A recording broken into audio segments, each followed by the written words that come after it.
And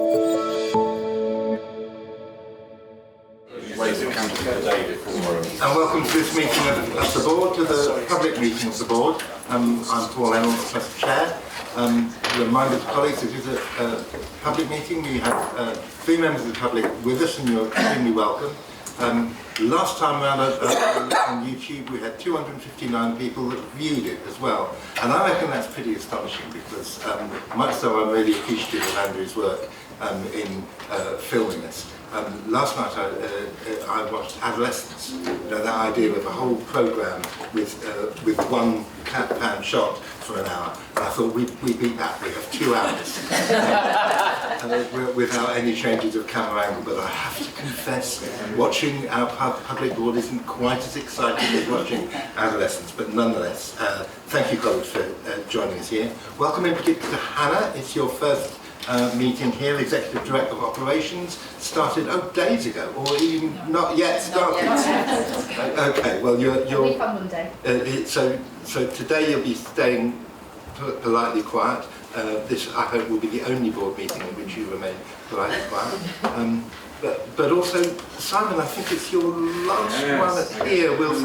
And the Crown Cross, yes. Yeah, we'll still be very much welcoming you at Board Development, but your contributions have been terrific, and you've set a pretty high bar for Hannah to aspire to in terms of challenge not just in your own area, but challenge and questioning across the work of the Trust, which is what we like to see in this board. So thank you very much indeed. Just to add as well, so obviously my personal thanks as well to you, Simon, for stepping in and your contribution, but just to say, well, Simon and Elliot will be coming to board development sessions as well, so we continue to have that contribution through the development sessions. Very good. It's been a great year, thank you. Thanks everyone else. Welcome me. Welcome, Hannah. Excellent. Just to remind colleagues to use the mics when they're speaking. That was aimed at you, Simon. You missed it. So all your polite, nice words got lost to posterity, I'm afraid. Looking at the agenda, we've got tons of interesting stuff in here. Can I check if anybody's planning to surprise me with matters of any other business? No, that's great, in which case we can kick straight into the agenda. Apologies, I know we've got Andrew and Sarat. That's the only apologies we've got. Okay, well that's good, that's not a bad turnout. Any declarations of interest need to be aware of? Minutes of the last meeting in July look terrific to me. I've got no matters arising. Has anybody else got any matters arising they want to flag up? No, good. And the action log has got a satisfactorily green flavour to it. It's involved moving a couple of things back from our original plan to have here in September. So culture and process and on complaints handling has been shifted first of all to safety and quality in October, and the discussion on the quality improvement work has been put into board development in October. But apart from those tweaks, as and where we agree. Are we all good and happy with the action log? Then we're into Bijou's update. Thank you. So this is the dashboard for the month of August. I'll try and where I can as well tip a little bit the discussion into where we think we are this month. So a really positive month through August, and the end of July and August I think for the Trust was really positive in terms of a number of publicity events around the organisation and nationally about the Trust's performance overall. And within this, and you'll see it's in the progress update, we've been given our segmentation score, which is 1 officially now. And remember, that's the new system that NHS England have put in place around all trusts segmented from 1 to 5, 1 giving the maximum amount of freedoms. So that was a really positive step for the organisation, as well as some of the league tables, and everybody will have their own views around league tables, but again the positive position within that was really well received, I think, within the organisation as a whole. That doesn't make us sit on our laurels. We had a bit of a discussion about this at Governors yesterday. There is still a lot that we need to do, and we will continue to do that and continue on our improvement journey. A couple of things to highlight. So strong performance in the core metrics. Remember, for us as an organisation, All of these sit around time, and we know that time is really precious, both for our staff and for our patients, and that is where a lot of these deliveries for our staff have meaning. So this is not just a performance metric, but it's actually the meaning behind that around waiting times. A strong financial position as well, and we're on track to deliver our financial plan. Paul will touch on that later on in the board agendas. And then probably an area that is of quite a lot of debate at the moment is our sickness absence, which is one of the red marks on the dashboard. And there was quite a good discussion at People in Culture Committee yesterday, and some further actions that we're looking to explore in terms of how we start to bring that support our staff back into the workplace, which obviously is very important. Strong patient and staff experience through July, and we've also had the CQC National Inpatient Survey results back. That survey in November, patients who were in our organisation as inpatients in November, but are really, really positive, and I'm sure Joe will pick on that later on. Capital plan continues. We've got the ongoing saga, I'm going to say, of Berwick. Whilst there are some delays in that process so far, but the intention is still that we will open next year. I wasn't going to add anything else at this stage, Paul. Okay, well that's great. Many of us have been through this report at least once at Governor's last night and in other settings, but any points board want to raise about the performance generally Biju's report? Happy to receive that. I think let's underline that point from Biju. First of all, the performance has been absolutely terrific. Secondly, we must absolutely not become overconfident about that, because pride comes before a fall, and this is a moment we know that we might be particularly vulnerable to accusations of being too proud of ourselves if we don't watch out. Thank you, that's a terrific report, and let's go straight on to the Chair and Chief Exec's report. Can I just say something first about it before inviting Biju to add to it? Because there's a couple of things that I've had the opportunity to be involved in that I didn't highlight in this report. One was the staff awards, and any of you that were able to attend it, what a great event, and really stimulating and uplifting event. And similarly, slightly smaller scale, but Biju and I and Steve were all at the volunteer celebration event in North Shields last week, I think it was, and a lovely atmosphere from the enormous numbers of people that we have volunteering to support our work within the Trust. And finally, Steve and I were at the end of the Great North Run, where there's large numbers of people that ran on behalf of Northumbria and of the Bright charity, and it was great to have that engagement.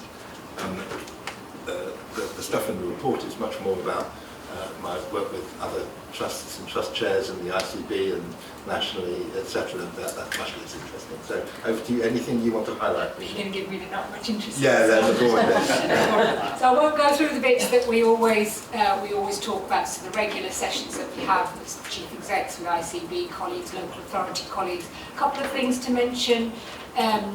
We've now got into a bit of a rhythm with NHS England holding national chief exec meetings, which are actually really quite helpful in terms of both from a networking point of view, a learning point of view, but also in terms of how nationally they're constructing the delivery plan of the 10-year plan. We're involved in a number of groups that are linked nationally, so particularly around the quality work stream and the integrated healthcare organisation, which is a subset of another work stream. So we're involved in that, and we're also separately involved in the elective care national work stream. So the organisation is well placed to provide a lot of influence, I think, on some of the national policy direction, which I think is a real positive for the organisation. And just that we've had a number of organisations that have come to visit us through the summer, really for us to learn from them and from them to learn from us, and we've got a few more coming up in October as well. And these things are always really positive, I think, one for our staff to showcase what they do and feel very proud and positive about it, for us to be able to share our learning and our experiences with other organisations, but at the same time for us to learn from them, both in terms of what they do, how they do it, and whether any of that can be implemented within our own organisation. That's great. Anybody want to pose any questions either to Bijou or myself about our day report? Okay, then we're going into the meat of the agenda, where I'm expecting a little bit more bite and engagement from the board. The performance and strategies section. We start with the winter plan. Now, just by way of preliminary, the winter plan has gone through loads of iterations. It's gone through every committee known to man or woman, and this is the final version of, well, nothing's final, is it? Because I'm sure everything will change if winter really rolls on. But if you start to feel winter in the air, this is the moment where, as a board, we need to approve the assurance statement that goes in. So we really do need to feel confident about the statements that Chris and his colleagues are putting forward. Just wanting to note the contribution once again of Simon and his teams in developing what's a very wide-ranging plan. Chris, over to you. Thank you, Chair. So, as you say, this is an board assurance statement that NHS England have requested all providers to complete and submit on their readiness of their winter plans for the coming winter. And it's, as I say, to assure that the trust boards have oversight on the plan and ensure that all key considerations have been taken into account and mitigating actions thought of and put into place. As board members are aware that planning for winter this year has started much earlier than normal, which is across the whole of the NHS in England. And I think at this point in time we've got a better plan than we have in previous years and more thought through and ready. With a huge amount of work, to say, going on with the business units and also with external partners, including going to a regional NHS England winter planning event just to stress test everybody's plans. So some of the just to summarise some of the approaches that we've taken on some of the things we've taken. It's the be ready early, making sure we've got as many of our staff having their flu vaccinations, monitor closely the impact of things like flu, and we're already monitoring flu in Australia because we know that impacts on us. And all the plans that we've developed have kind of had those 3 steps of business as usual, winter pressures, and then real severe winter pressures, and having a graduated response to those states. And it's about the plans around that, keeping patients flowing through the system, supporting staff, working with partners. So you can see from the paper, we're proposing that we confirm back to NHS England that the board is assured that we do have plans and mitigating plans and actions in place for all eventualities that we can foresee coming into winter. So the request is that the board sign off and then we submit that to NHS England. Thank you. Well, recently I went through FIP, Finance, Investment and Performance. Phil, what was the view from FIP? We were happy with it. We had detailed discussions earlier. We agreed FIP as well. Sorry, Yeah, just get yourself on. Yeah. Get into trouble. Yeah. Yes, sorry, we had a previous discussion at FIP, and then the final document we went through on Monday and approved. We think it's a good comprehensive plan, shows learning from previous experience, but overall I think we recommend this to the board as well. Good. Always the most challenging bits are the bits that are not under our control. So one of the early requirements is engagement with stakeholders. How confident are we with the input from our colleagues, particularly in local authorities? So who am I looking at? Chris? Yeah, so I think we're as confident as yes, we've got good work relationships with our local authority colleagues, both Northumberland and North Tyneside. In daily, hourly conversations, especially around discharges and getting patients out of hospital. So I think we've started from a really strong position in terms of that good, genuine working relationship. There will be no doubt issues that crop up during the year around particular patients or particular homes that we're challenging getting residents back to, but I think having those good work relationships to start with stands as a good step. And similarly with NIAS?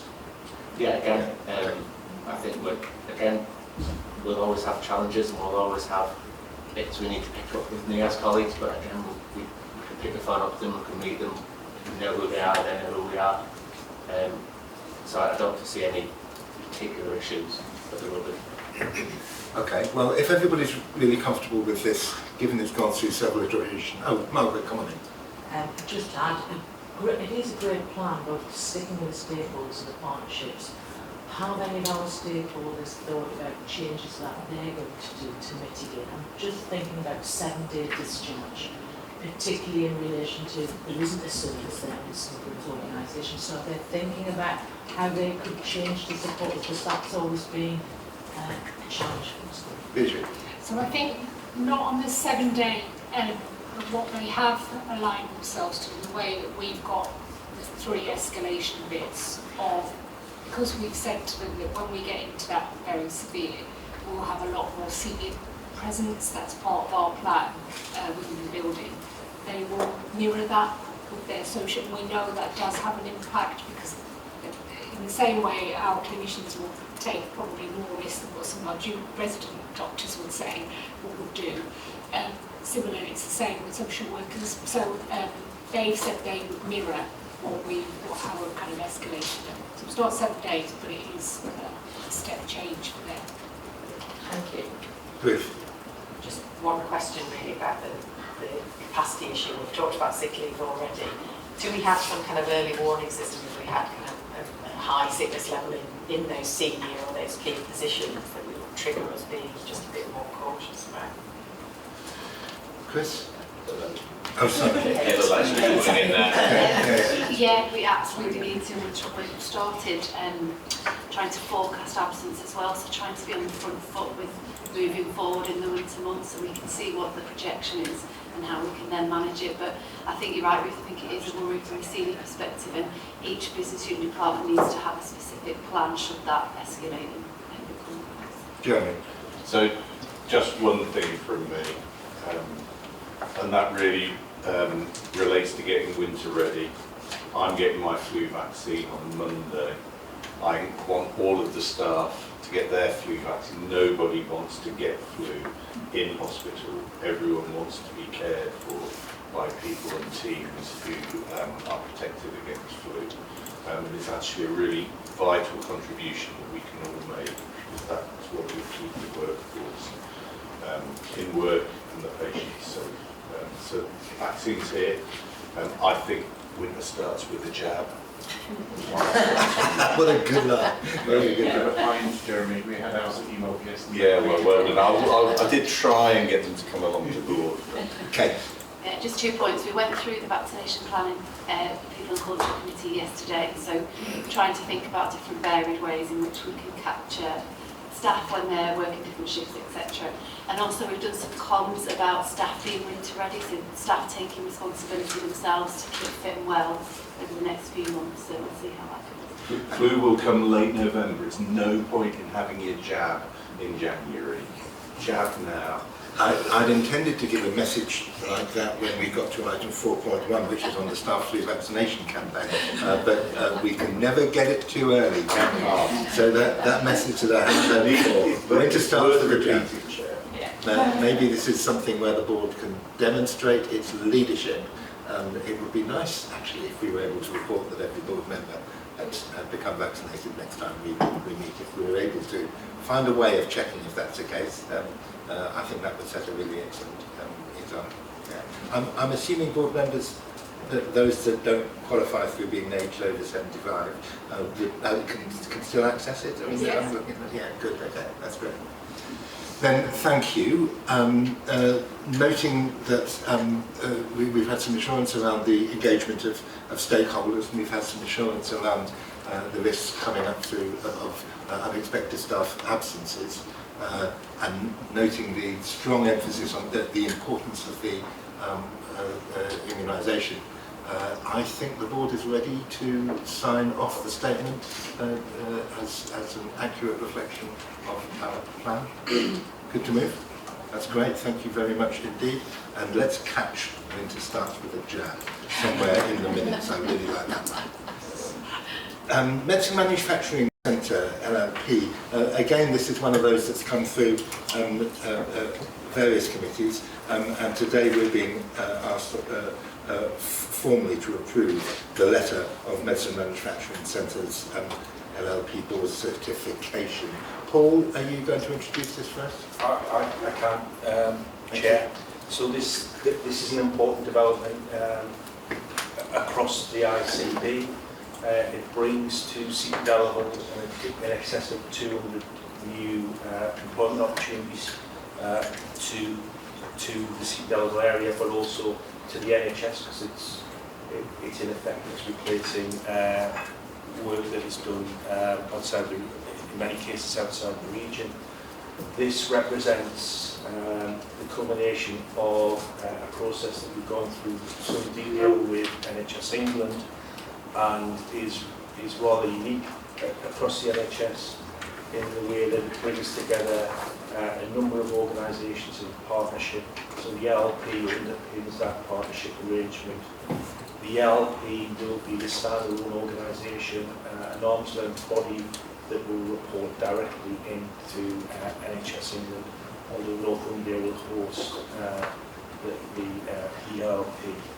So the board are asked, following all the detailed discussions that we've undertaken over the months, to note and approve with signature the letter of the MMC LLP board certification.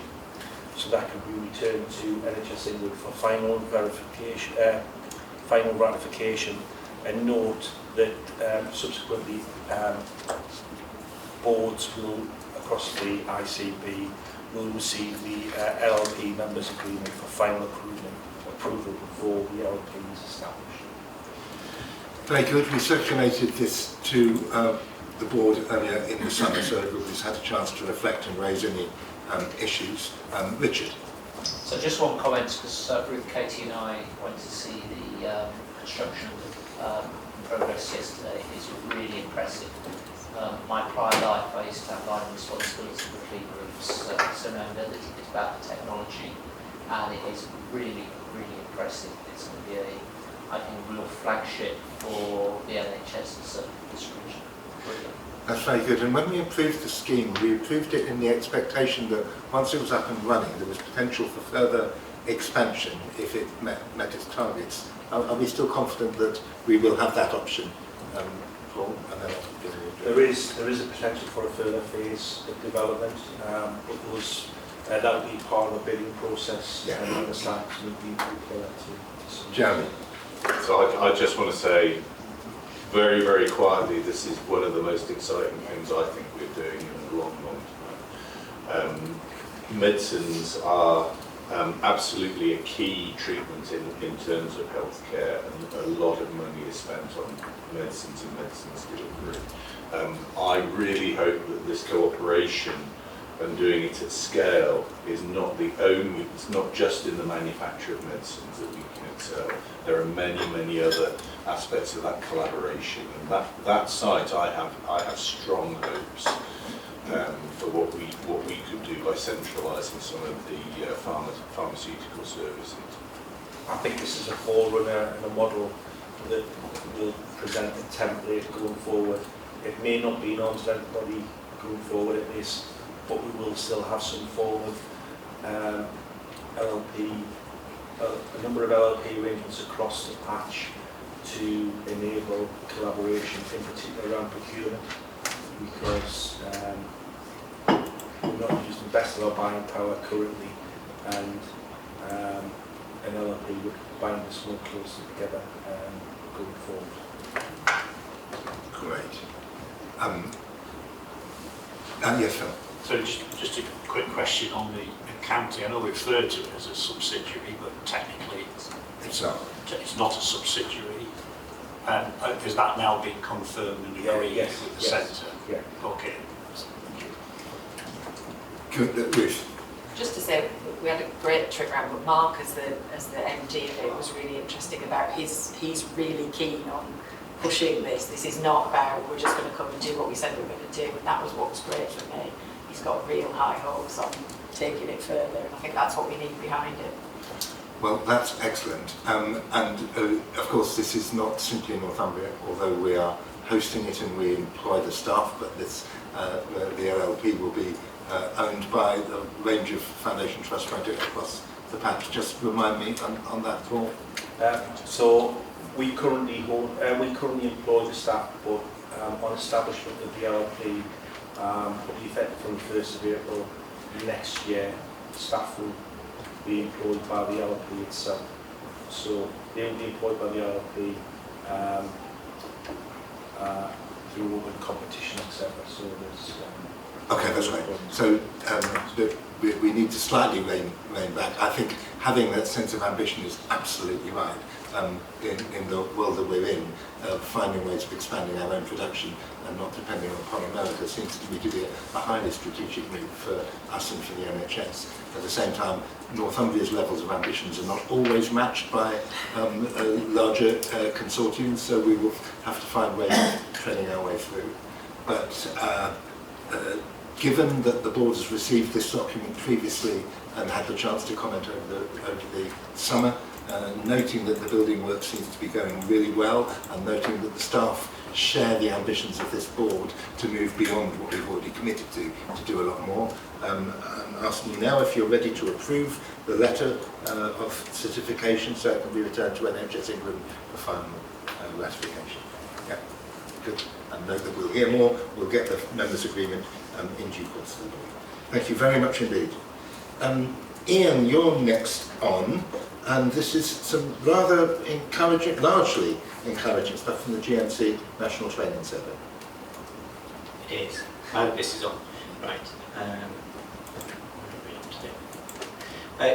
Nice to meet you all. I'm Ian Goff. I'm the Director of Medical Education for Northumbria, and I've been invited to present the National Training Survey for this year. For those that don't know, the GMC have gathered data over the last 20 years on the quality of training across the nation, across the whole of the UK, and they split it among both trainees, so doctors in postgraduate training, and also trainers. And the survey itself, the reporting tool, is great because you can slice it, the data, a number of ways and compare yourself both nationally, by region, by program of training, and even down to the grade, the kind of level of trainee.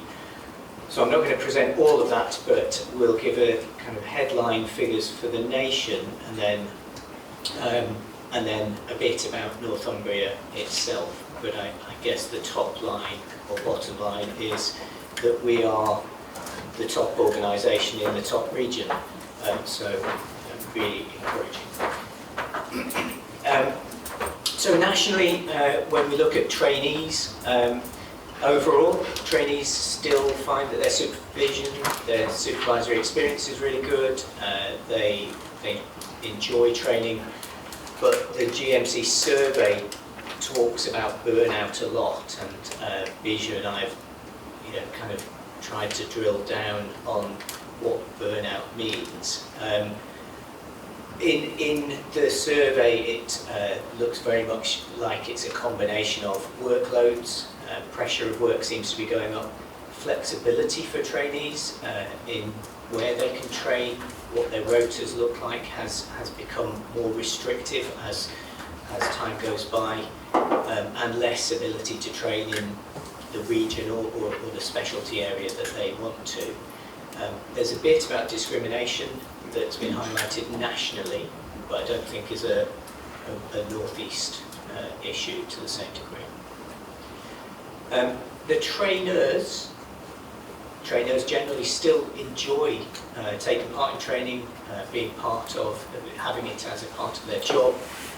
They still generally find that their employers, the NHS, are supportive, but the caveat is the response rate for trainers is really quite poor compared to the response rate from trainees. Both of those have gone down over the years, but trainers seem to respond less. The big highlight nationally, and this isn't news to anyone that is a medical trainer, is that the time that is allocated nominally to do training often gets diverted to doing other stuff, clinical work in particular. That is something we're trying to tackle and have been trying to tackle for a long time. The writing's small, but we're the green one. And the bread of the sandwich are actually two local mental health trusts. So we are the top acute trust. The mental health trusts, obviously, their medical trainees do one subject, psychiatry. We do everything. So we're the top trust in the top region, and I think that really needs celebrating. Doesn't mean we can stand still. It's hard work staying top. We've been top for a while, but we need to keep striving for further improvement. Again, even smaller writing, but this is our Northumbria plot. There's lots and lots of green. Green is good. It means that those green areas are above average outliers. So there's a red blob middle left, which actually is around regional training. That's not something we have ownership of. So whilst it is red, and we probably should feed back, and it needs highlighted to the training programme directors, it's a regional issue as opposed to a Northumbria issue. The other red blob is for out-of-hours supervision in general medicine, and we've had a look and a think, and we think it pertains to base site resident doctors over weekends, and that we can look at. But one red blob out of the entire lot that is Northumbria is a good result. The trainer survey, again, we're the one that's highlighted in red. Our trainers are generally, for all that they tell us, they're struggling and it's hard work, and everyone's finding it hard work in the NHS at the moment. When we compare ourselves to others in the region, we're doing pretty well. We support our trainers well, and we have no red outliers. So my last slide, we've got lots of things that we would like to improve. The top line at the moment is the 10-point plan that Wes has given us for improving resident doctors' lives. That's actively being looked at and worked on. Much of it is regional level, but we're doing what we can. Most of the Northumbria actions are already in place.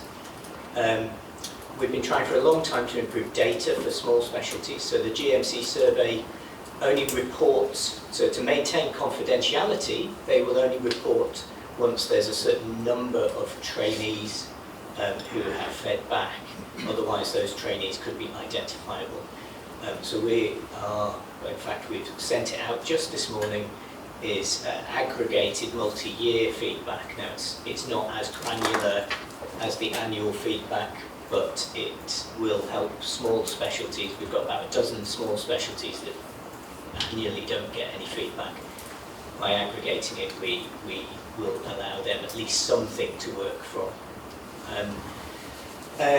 Job planning, we are trying to make sure that job education time is built into job plans where it can be, so that there's that strength to create time and carve out space. If anyone's seen, I don't know if anyone's seen the new lecture theatre at North Tyneside, is space age. It's amazing.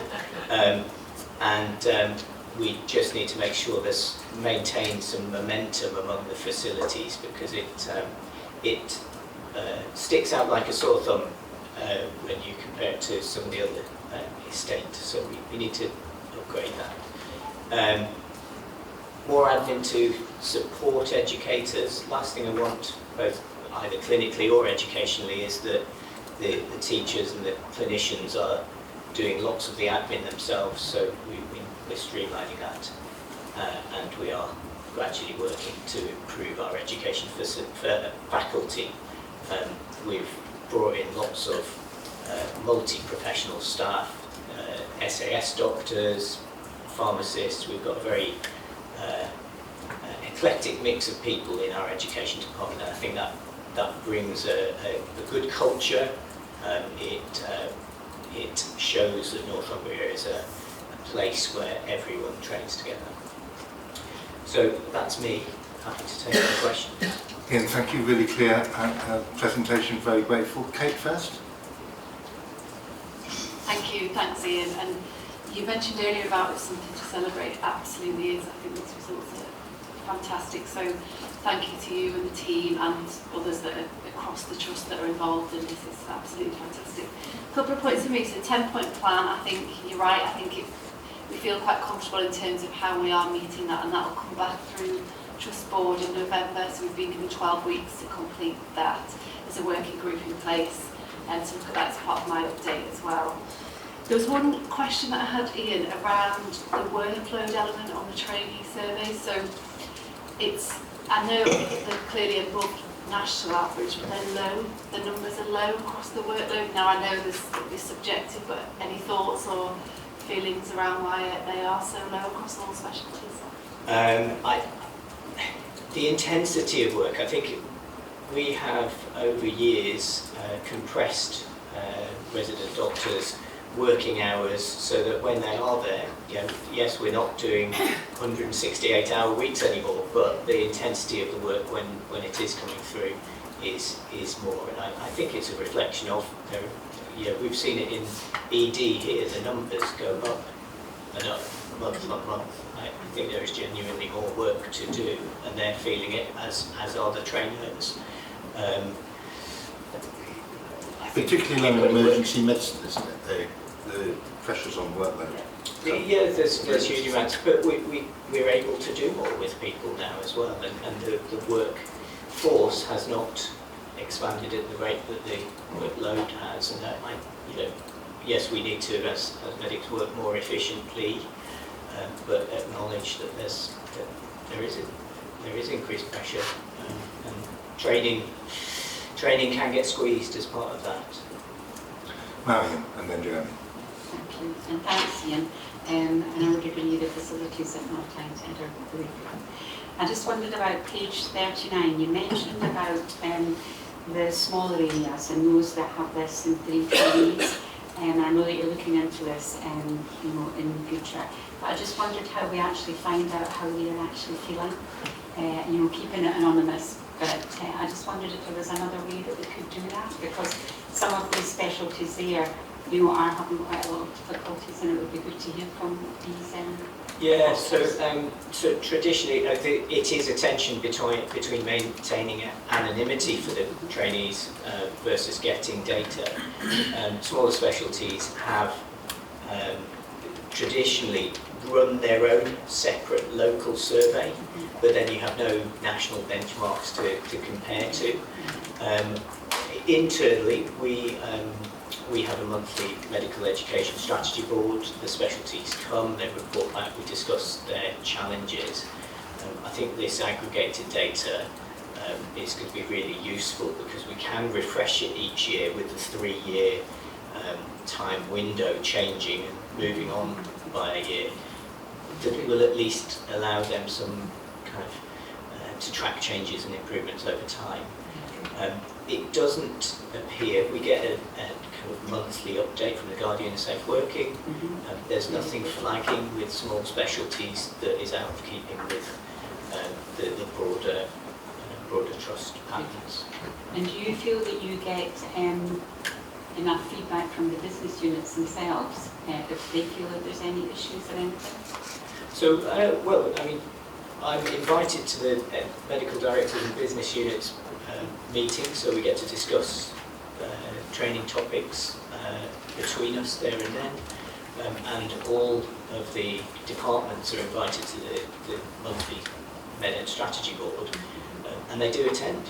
We have full rooms when we're meeting. Okay, thank you. Okay, Jeremy and then Katie. So thanks very much, Ian. It's an excellent report, and congratulations to the team. It wasn't always like this. I can remember when we were much lower down the scale, and there's been a lot of work getting there, and it is hard work keeping it there. On 2 points, on the pointer, and it's an apprenticeship, the model that we use. So workload is a double-edged sword. Workload is the experience that we have, and there is, particularly in a site as busy as this one, that workload is excellent experience, and I think the way that we manage that balance is very good. I wanted to point out that we have talked about the issues in our winter plan in regard to supervision and training, particularly over at night, particularly on this site, and that is something we make some commitments to in terms of supporting them as best we can. But it gets very tough, but that is all part of learning how you deal with that. That's really important experience and very valuable. And I think other parts of the survey, you can't see it as workload, but it does come out that way. And just because Paul's there, none of it ever sits in any of the so-called efficiency and productivity numbers of the NHS. They're a really important part of our work. No, I would agree entirely, and actually, it is an apprenticeship, and learning to deal with heavy workloads is a lesson that needs to be learned. We can't pretend that isn't part of life in the NHS today. But I think we can't forget that actually in the moment we need to be actively managing that and teaching it and training it, rather than just using them as kind of cannon fodder at the front line. Katie. Yeah, thank you Ian for this. I don't wish to repeat what's already been said, but this was spoken through at the Culture Committee yesterday, and it's absolutely fantastic for the team for doing it. It's brilliant. So just to give assurance, I'm lucky to sit on the education quality panels, and the assurance and the challenge that is given is great, and the discussions are really intense, so it's taken so seriously, so it's wonderful to see that. And Ian and I do catch up, so I can make sure I'm aware of the concerns that you've brought through. So thank you. Very good. Then, noting we've had further assurance that it's been through P&C and that Katie has been involved in the educational panel, let's reinforce the well done nature of it. I'm pleased about the new lecture theatre, as long as it doesn't produce that kind of ratcheting effect that seems to be one bit, then everybody assumes we can have space-age training facilities on every site. Whether that will be the most appropriate investment will be something for us to consider in due course. It's good that there aren't too many areas of red. At the same time, if we want to increase the proportion, quite a low proportion of people that are actually filling in the form, we need to be in a position to be saying, you said this, we did that. So it would be good to be making public to trainees how we have responded to the red marks, but not only the two red marks, one of them is not within our control, but any other areas where the scores are lower than we would aspire to.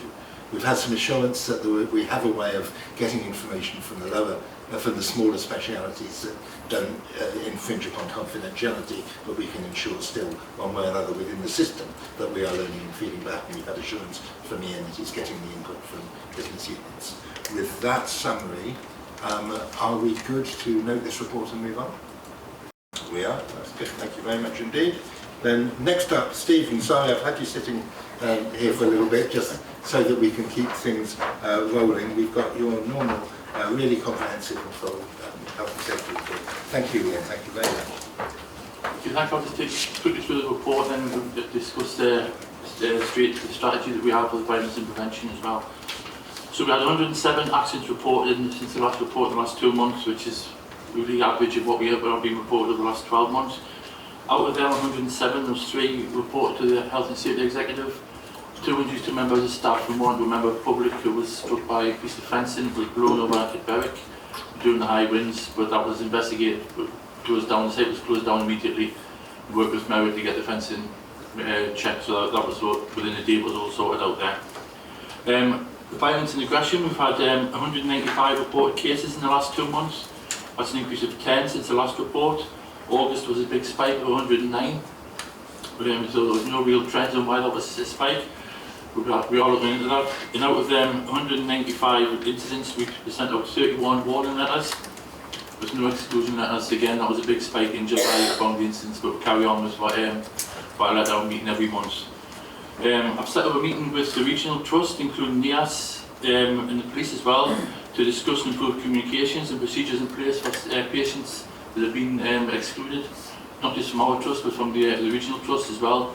So I'm going to chair the first meeting in October, and we're going to look at how we share information with everyone to make sure that these patients still get seen, but the records are made up, so how we're going to see them, etc. We've also pulled together the Trust Violence Prevention Reduction Strategy, which I'll talk about after I've gone through this paper.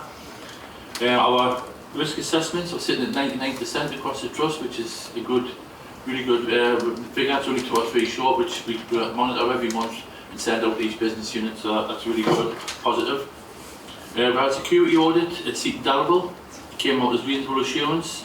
There were 13 actions identified, and these will be worked through, and most of these have been closed out already, but there's 2 that need capital decision, etc. So we're working through them along with the audit committee. Fire, we've had 18 fire alarm activations in the last 2 months, from 12 from the previous 2 months. The majority of these are faulty working within the area, so these get checked by NHFM on a regular basis. The training for fire evacuation training at NSEC is 78% and 92% for fire safety across the full trust, which again is a good positive figure for the mandatory fire training. We also had an audit on fire safety. Again, with reasonable assurance, there was 8 actions identified, 4 medium and 4 low, and we're working with the fire team to get these closed out by the 31st of December, as asked in the report. We've had a trust authorised engineer has done an external audit on fire management systems, and I'll bring that report to the next board meeting. Stephen, thank you. Comprehensive as usual, and clear and concise presentation to us. Thank you. This is one of the regular ones that we're asked to note. Not enormous changes in trends since last one. No. Ruth, first one? Oh, sorry, Phil. So just a couple of points. So it was very interesting to see all the information as ever, so thank you for that. There was quite a spike in July, and I just wondered if there was anything that specifically was underlying that. My second, which is a more general question, it was good to hear about sharing the exclusion notices with other parts of the region. Do we do the same with the warning letters as well? Yes, yeah, that's what this meeting, we pulled it together. We used to meet before COVID came in. We met regularly with all of the trusts in the northeast, and that seemed to disappear. So because we've had a couple of patients going back and forward between the RBI and ourselves, so I pulled everyone together, pulled the meeting. So really, I'm going to chair the first 6 months. Put my hand in. So, but that's we're going to involve everyone, including the police. So just warning letters, exclusion letters, just our patients moving from, if they're moving addresses, etc. We're going to run it the same way as you run the frequent attenders meeting. So myself and Kirsty and Elaine are going to be sitting on it from our trust. So it's just about sharing information, really. And NIAS are really happy that this is happening because they're unaware of some patients that are being excluded. So they will get that information so they know where to take them if they do have to pick these patients up. Just a question about the NSEC fire evacuation levels. Given the amount of work we've got going on and the fact that it's such a critical site, are we comfortable at that 78%, or is that something we're going to try and... The target's 85%, yeah, but we are comfortable because it's just getting people to be able to attend the training. We do have quite a few who do not attend, but we will currently know that we will hit 85% by the time it's the end of the year. Okay, I need to keep pushing on that. Yeah, keep on, yeah. Thank you. Going back to the incidents, the increase in incidents of abuse of staff, I just wonder, there's quite a variance between 195 and 31 warning letters that have been issued. And I'm just thinking about that volume of staff who have faced abuse. How do we ensure that there's a consistency in the level of abuse before a warning letter goes out and those steps before get to a warning letter? If there's been an incident of abuse of staff, the staff have the opportunity to ask if, depending on the level of abuse, they'll put a datex in, and if they ask for a warning letter or an exclusion letter, that comes to myself, and we have a warning letter committee that we sit on once a month. There's a couple of deputy directors, etc., and we put that decision in there. We feed back to the staff. A lot of the abuse as well, about 30% is those patients with dementia or delirium, so we wouldn't look to send any letters out to patients with any illnesses. So, but still, it's quite a high number, that 31, which is, but it is we are expecting a spike before we get a level to come down, depending on this violence prevention reduction strategy. So we're giving our staff the tools to deal with what we're putting in place. Jeremy and then Steve. So I just wanted to discuss really, or mention that NESOP and the mental health teams nationally have been looking at assertive and intensive interventions, particularly in disturbed patients. And actually there's been quite a fair bit of success with it in our wards. I think it is part of what we are training other staff groups about the escalation, about actually understanding some of the issues that underline some of the behaviours that we're seeing and allowing to modify, change the environment. So I think there are other strategies that we will be able to apply throughout our sites. And those will feature presumably in the violence reduction strategy. Absolutely. And I think, I think that these are all very, very useful tools to try and deal with that. That's great. Thank you, Steve. Thank you, Stephen. And really, I realise this is going to bleed slightly into the strategy that you want us to improve, which is great to see. But I just want to take back to the warning and exclusion letters slide. It just states that the incidents aren't included in the community business unit. I just think that's obviously a growing piece of work and will be. And is that excluded for a reason, or is that information elsewhere? We've found it within the community business unit. Some of the patients are visited every day. So we meet once a month on for the acute side. So Jason Wilkes, who's part of my team, they have just staff meetings, and if need be, they'll, it's probably treatment that people need every day. The district nurses are going out. If they've been abusive or inappropriate, then they'll have these meetings and discuss with the patients then.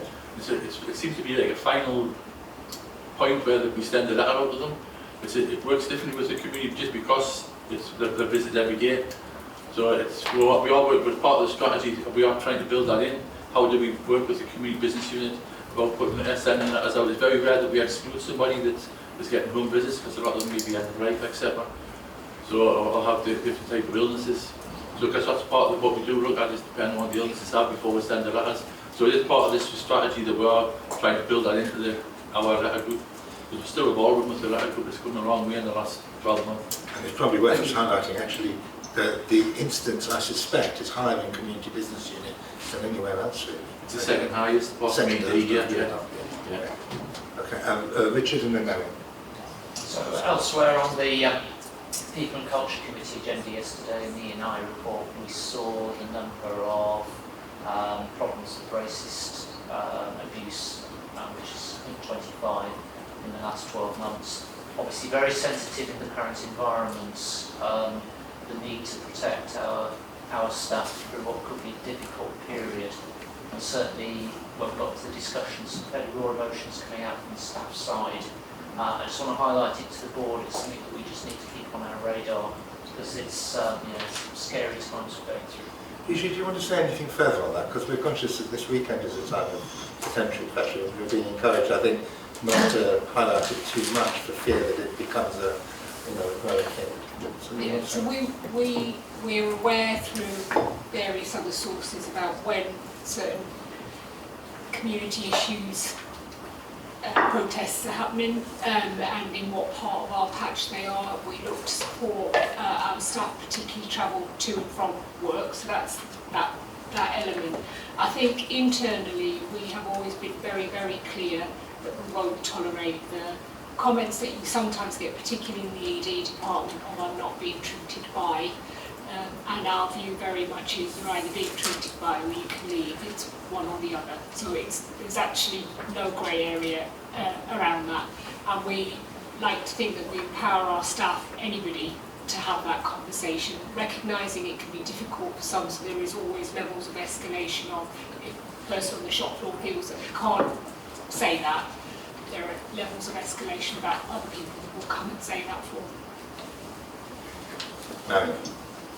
And just to reiterate what Stephen said really about the community, They have very regular meetings, often they're daily meetings about this because you are visiting patients and you do have to go in at either that afternoon, that evening, overnight and things. So you do have a very good system, Steve. It's just not quite joined up the way that you report it. And I think, Stephen, you're trying to work a wee bit differently with that. Yes. But it's just really to reassure the group that this is monitored very carefully because of what you're saying is that the incidence is high. Yeah, and I had the opportunity to Yes. visit a number of staff to talk just about that issue over the summer. Okay. So I don't know if you're going to come on to the strategy, but Yeah. I just wanted to mention the strategy that Stephen and Kirsty have done a lot of work to get to this, what I would say is a starting point. There's still a lot of work to do and a lot of actions to be put in place to make an impact on this. And hopefully what I want from future public boards is that we see what impact is happening as a result of that strategy. So we'll start to work on how we measure that strategy going forward. Again, we had a good discussion about it at PCC, and it links very much into a number of our other dashboards, so we're going to try and incorporate that in as well. So it's a great start and it's a good place to start, and we've got a long way to go. Well, that's great, because let's just go onto that. In the knowledge that PCC is having the solid look at it, my initial feeling was this is a good framework, but the discussion we will need here might need a little bit more substance to make it a real discussion. Stephen, given that that's where I'm starting from, is there anything more you want to say about the strategy at the moment? I'm sure we're going to endorse the framework for now, but look forward to a fuller discussion at another time. We'll set a monthly meeting which we'll discuss, and we've got a draft action plan in place which will lead from these big signals that's on the strategy. And again, it'll be evolving as we go on. We want, as Kate said, we'll be involved in all types of groups and different people from across all of the trusts. We'll maybe have to put in the strategic and operational side of it as well, because there'll be two different sides of looking at how our buildings are set up, like the training, etc. So it's something that's going to evolve, but I've been quite excited about the way it's going to go at the minute. As I say, a monthly meeting is going to be attended by a lot of different facilities. That's great. Given that we know that People and Culture will be looking at this properly, I don't want to encourage too long discussion on this now, in the knowledge that we will allocate some proper time after. Katie? Yeah, thank you. So I won't go on to People and Culture, we did talk about it a lot yesterday. One of the things that was picked up there was about ensuring this isn't just for staff, it's for our volunteers, it's for our contractors who are working on our site. So just to ensure, it does say staff, but to ensure it has that covered. Great. Then we're going to receive this report. We're noting that particularly the peak in a variety of incidents over the summer. We're encouraged that you're sharing that as now more widely across the trusts. We're going to keep the pressure on in relation to fire training, particularly at NSEC. In relation to incidents, we're conscious that there's a different system for community business unit, but it is just as important within them, and often even more so because they're often a single person on their own in a location that can be really quite threatening.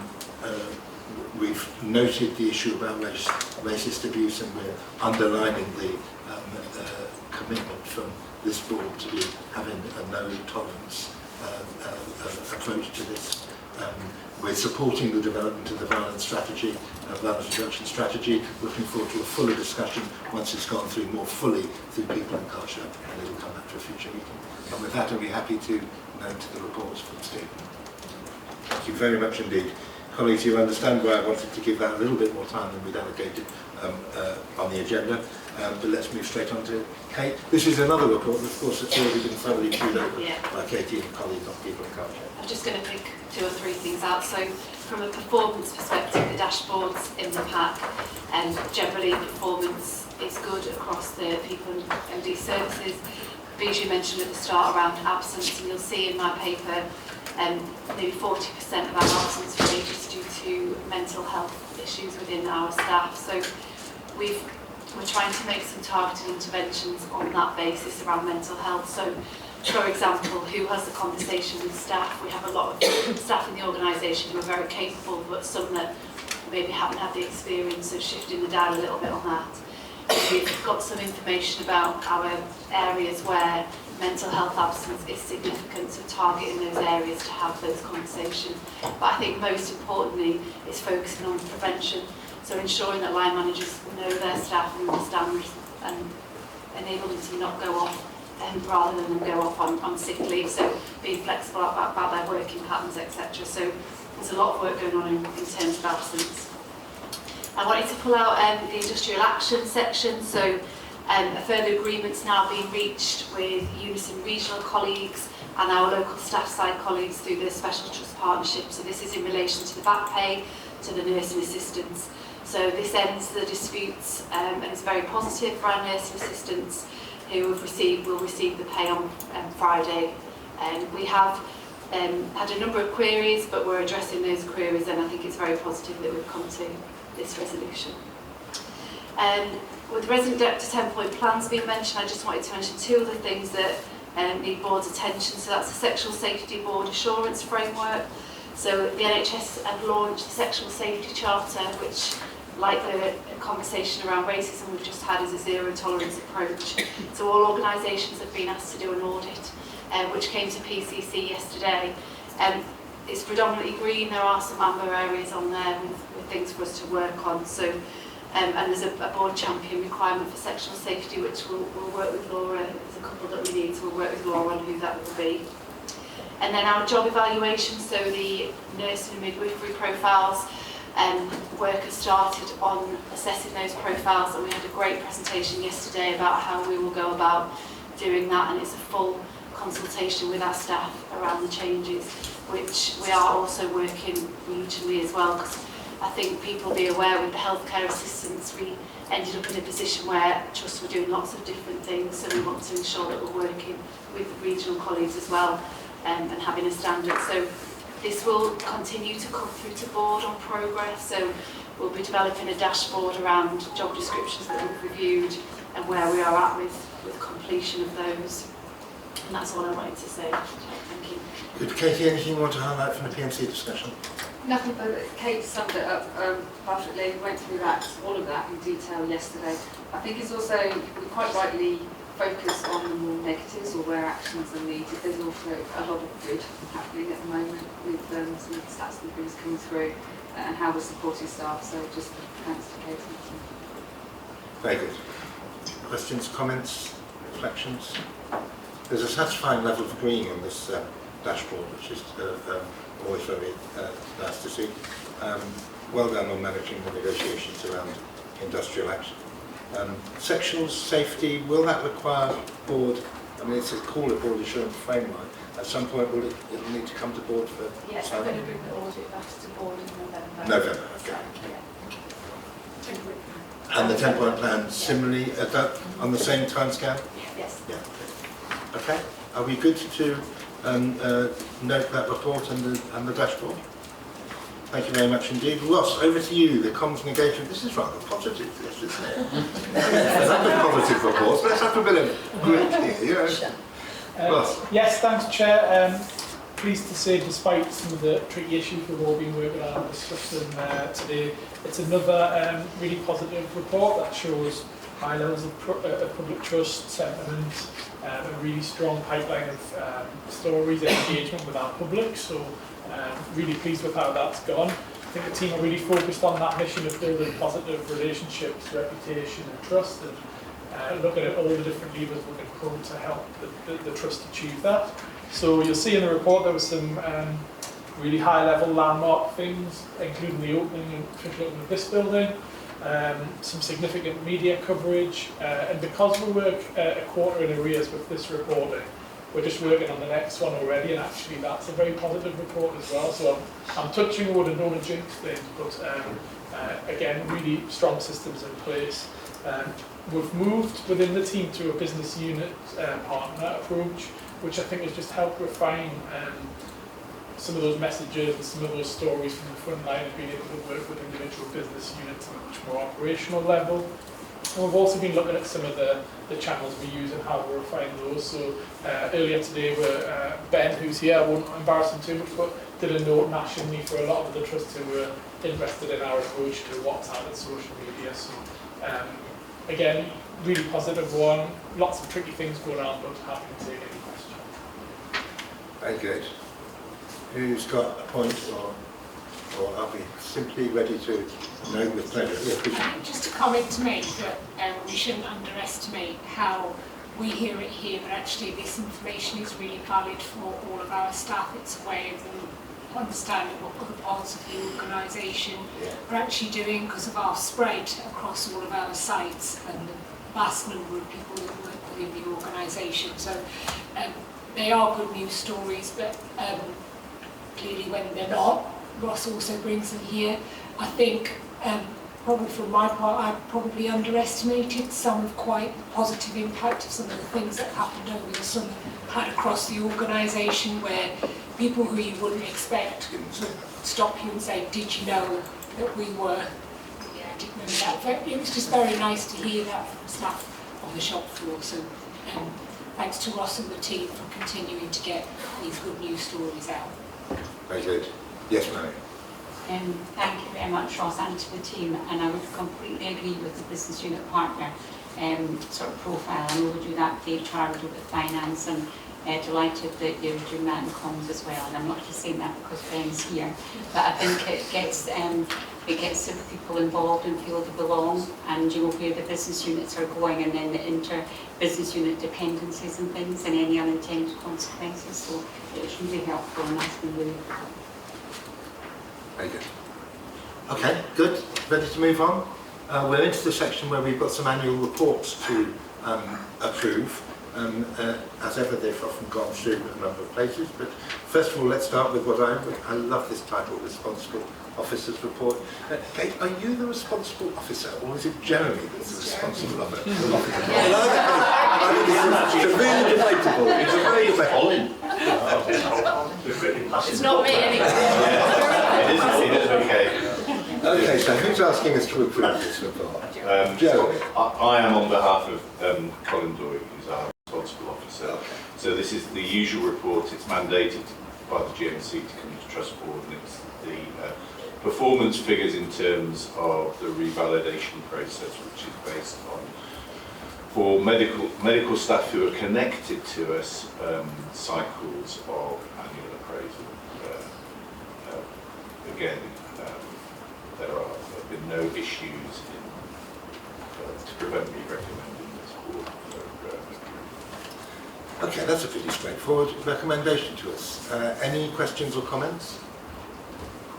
No? Okay, well that's great. We're going to approve that, and we're going on to one which I think will stimulate somewhat more discussion, because just in time, we finished the other one really quickly.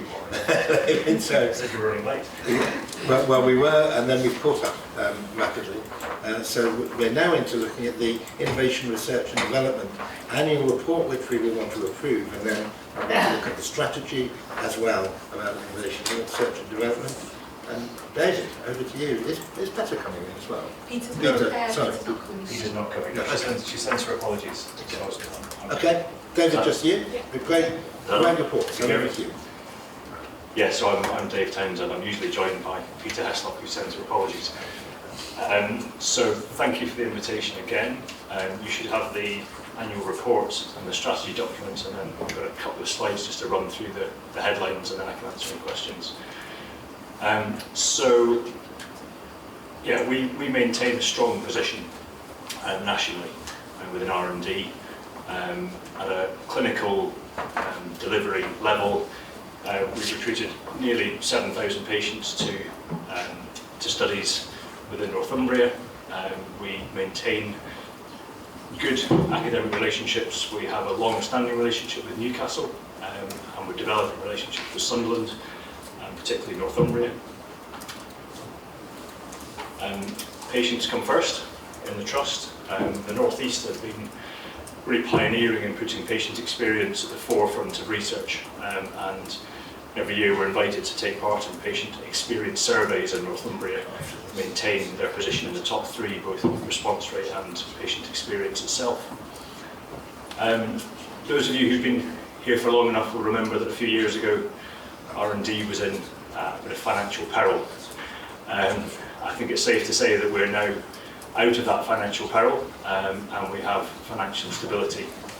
And I have to take the opportunity, I think, to thank Peter, who's really been driving this since you came into post over the last 5 years. That financial stability has meant that some of the money that was put against risk has now been reabsorbed back into the trust finances, and we maintain a position of financial income to an income generating unit with the capacity to generate more if we can increase our capacity. Nationally, we maintain a very good reputation, so we have a number of partner organisations coming to us to deliver their research, both from the NIHR and commercially. The CRN, previously the Clinical Research Network, underwent a fairly large transition to what's now called the Regional Research Delivery Networks. That's created quite a lot of change nationally. It's actually created fairly little change within the North East, but our team have supported that transition, and we've maintained our financial standing within that organisation. The Alliance continues to remain part of the ongoing conversation. I think it's fair to say that's in its infancy, but there's certainly evidence of collaboration across the trusts. The team attended Gateshead's breast cancer research launch last week and came back with lots of ideas about how we improve particularly our digital footprint. We continue to liaise with, I said, the higher academic institutions. Our project with Northumbria to develop our NMHP workforce continues to deliver. We have 2 active PhD programmes, I've just advertised for 2 more, which is an exciting space. And so we remain really very well positioned to expand our national impact. The 5-year strategy document has landed. It's undergone a number of edits, so thank you to those who've had input, and thank you to the R&D senior team, or the IR&D senior team, who've spent a lot of time on this over the last 6 months. If you have any questions about the strategy document, please do ask. And then finally, our aspirations for this year. We want to maintain that position of financial stability and continue to be an income generating unit. Our investigative workforce are starting to get older, so we're looking to engage the next generation. So that means attracting the best clinicians who are often academic into the unit, and part of our remit is to support those academically active clinicians and the NMHP workforce. There's lots happening with the Alliance. We've got meetings with the CRDC, the Commercial Research Delivery hubs that Newcastle are leading and we're partnering with. And then we continue to see expansion into our reach with Sunderland, Northumbria and Newcastle. And then to achieve all of those aspirations, we need to develop the R&D estate. So this has been on the agenda for a number of years. We feel we've got the support. We just need to find the estate to continue to expand and to continue to increase that income generation. Thanks. Dave, thank you very much indeed. So we've got the 2 bits, the annual report and the strategy. Just before I open up for questions, in the strategy you'll have seen a delightful photograph of our Director of Innovation, Andrew Edmonds, with a light bulb just beneath him. Andrew's online. Andrew, do you want to add anything to the presentation? I think Dave said it all. Obviously, I put the light bulb there on purpose, Paul. I think Dave said it really well. I think it's been a really strong year. I think that there are some kind of headwinds, some risks to it, as there always would be, and Dave's alluded to some of that. And I would just totally echo the thanks of the team, and the colleagues who do it day in, day out have been fantastic. And I think the strategy, hopefully it's clear to colleagues and people reading it, sets a really clear but actually quite stretching ambition for the next 5 years. That's great. I know we had a circulation and quite a bit of discussion about the strategy, so I've got a number of hands to start with Maria and then move over to Richard and Joe. Thank you, Chair. Thank you for the presentation, and it looks like a brilliant strategy. I wanted to ask about one of your points around growing the research team and those clinicians who are involved in research. I wondered how that aligns with plans to expand the workforce. How is recruitment going to align with that? And is this going to be something that's spread equally across all of the business units? What kind of appetite is there from the business units in building that ask or that invitation to people to join the workforce? Thanks. Yeah, lots of questions within that. When we look at what we deliver, we look at the business units that we deliver across, or the clinical areas that we deliver across, and every year there's an ask from the NIHR to develop certain areas, and often that's in things like ageing, dementia, and diabetes, underrepresented communities. So there's a balance of trying to engage clinicians in those areas who might not currently be research active. So it's about going and socialising research to those areas, trying to encourage new clinicians in. And then it's also about getting the right clinicians in. So we've got really strong, what we call key opinion leaders in things like respiratory, cardiology, orthopaedic, rheumatology, really strong researchers. So it's about supporting them and driving that forward. We do have new clinicians coming in, and I'm delighted to get contact probably once or twice a month from someone who wants to get involved in research. Sometimes it's non-starters, sometimes they're already big hitters. But Northumbria is a place that people want to come and do research, which is exciting. Very good, Richard. So, this is my background. I've read a lot of research strategies, a lot of places, and this is by far best. So, as it's a public board, I won't use some colourful language I gave on comparisons. I'll just say on this one, it's clear, it's punchy, and it's concise. So, well done. And thanks for taking on board our comments. You've done that really well. It's interesting, this comes 2 days after NHS England board looked at the national research strategy, which laid out the potential really, really well. And there's a lot of money, a lot of potential for improving patient experience, and a lot of potential for reputation gain. It was interesting, that very long document, the university didn't get mentioned once. And I just worry, and I'm glad we picked it up in the strategy, that the whole should be so much greater than the sum of the parts. If the Alliance and the universities, given that we've got some of the best trusts and some of the best universities on translational research in the country within this very tight locale, if we can get bits to work together really well, I think that the whole can be so much greater than some of the parts. Of a fantastic strategy. Well done. That's a great endorsement. Thank you very much. That's great comments to receive. Yes, just hear that and revel in it. Jeremy. So, thanks very much, Dave. And research is absolutely key, and it always strikes me that the external environment in terms of research is ever changing, and we just need to be very adept to all of those things. And I think we've got some really great models, particularly in medical research, that I think we will be able, with partner organisations, we're getting great support from Newcastle, but also particularly Sunderland, to develop those. But I think I want to throw an additional challenge in as we sit in the Healthcare Academy, which is around our blended workforce. So I think there is we're starting to get some. I think our most recent PhDs have not been medical.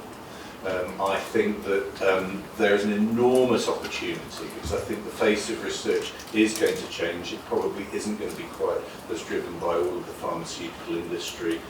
Lots of things about patient experience, use of technology. So I think there's an expanding work place for that, to look at partnerships both in terms of allied health professionals, trying to develop, we have a couple of professors medically, but trying to develop that within perhaps our NMATS workforce, but then also particularly our collaboration with NPC and primary care, because I think there's a great future for us out there. We're probably going to be innovators, I hope, within that environment. I think there would be a lot of things that we could do to enhance both of those aspects with research. Dave, that's a real challenge, non-medical, including primary. Let me add in, including public health and health inequalities work. How do you respond to that challenge? Yeah, absolutely. I echo everything that Jeremy says, and it's been on the agenda for a number of years. It's something I've been particularly passionate about developing. There are lots of challenges, and perhaps too many for this forum, but one of them is about the workforce capacity. So I think if that messaging is going down to the business units and the leaders of those NMHPs and other areas to mobilise workforce to get involved in research, that will help. That's on the list of barriers, but it's fairly close to the top. Come back in. Yeah, well, I just have to mention the general because I don't think it's very helpful for this topic, but I think we will have to find some of our ways around that, because I think there would be a great future if we can start to develop that arm of our business. Yeah. I think there's a significant workforce challenge, and backfill is an issue, and it's not an easy one to solve, but that's the one that we need to solve. Logistics, not energy. We have money. We have money. Yeah, just a couple of things from what various people have said. So, just in terms of new consultants, one of the elements that we're trying to encourage through the new consultant programme is that when you start within Northumbria, you have a number of options as well as your clinical work that you can develop. So you can develop an interest in research, you can develop an interest in education, or you can develop an interest in the kind of management leadership component. You don't have to do just one of those, but actually trying to encourage them that as an organisation we promote all three of these as you progress your consultant career with us. So that was kind of one thing. And then two other quick things. One, I appreciate this is very much based around clinical research, but we do have within our informatics team a link now with Northumbria University. So we've hosted one PhD placement, and I was just contacted by that programme lead to say whether they could place another 2 informatics PhD students with us. So I think we're also getting a bit of a reputation about and linking in with the local universities of non-clinical, which I also think is really good for the organisation. It's an arm of our business we want to develop, and actually having a workforce coming in external from the NHS just with a different mindset and coming in with new skills, I think is really beneficial. And then lastly, I think all of this in the board walkabouts, I think it was Ruth's one to the Jubilee Day unit, really came to life for me. So I think you managed, not wanting to steal your thunder here, but you managed to see Peter in a clinical environment, and actually I think the photographs were really helpful. We don't underestimate quite how much happens in the background when somebody is part of a clinical, both from a patient perspective but also from the team's perspective about what is involved when somebody is involved in some of these clinical trials. I think it was a little bit of an eye-opener for me of quite how much goes on in the background. So I think that was really helpful as well. So thanks for bringing that to life a little bit. Very good. I've got Margaret and then Phil. Yeah, I just wanted to sort of follow on from what Richard said. From a university perspective, it has been a really interesting, clear strategy that is developed, and I really do salute you for what you've achieved. Just going back to the nurse midwifery and AHP commentary, one of the things that I did when I was in the Northwest is joint appointments at chair level with nurses and lead AHPs between each university and various NHS trusts, and they were then responsible for really driving that change, looking at the workforce, making sure we've got clear metrics in relation to the activity that you want to do. So I'm happy to have further conversations about that. I think going back, what I found very interesting was how we're going to engage the next generation of clinical academics and those early research careers. And I think what you just mentioned, Bijou, around data science, again, there's a lot of activity that you could do, that you've started to do, but looking at some of the projects that will make the changes and efficiencies and innovations in relation to some of the students that you can get there. And then the only thing I didn't see necessarily, and it may be sort of different in different regions, is the academic science network and their involvement within the development of the strategy and partnership working. Do you want to respond in particular to that last point about the link to the Academic Health Science Network? Yeah, so we probably haven't had the level of engagement with that network, particularly with Newcastle University, that we would like. I've been in the region for a long time. I've been at Northumbria for a long time, and that's a long-standing issue, something we're trying to develop.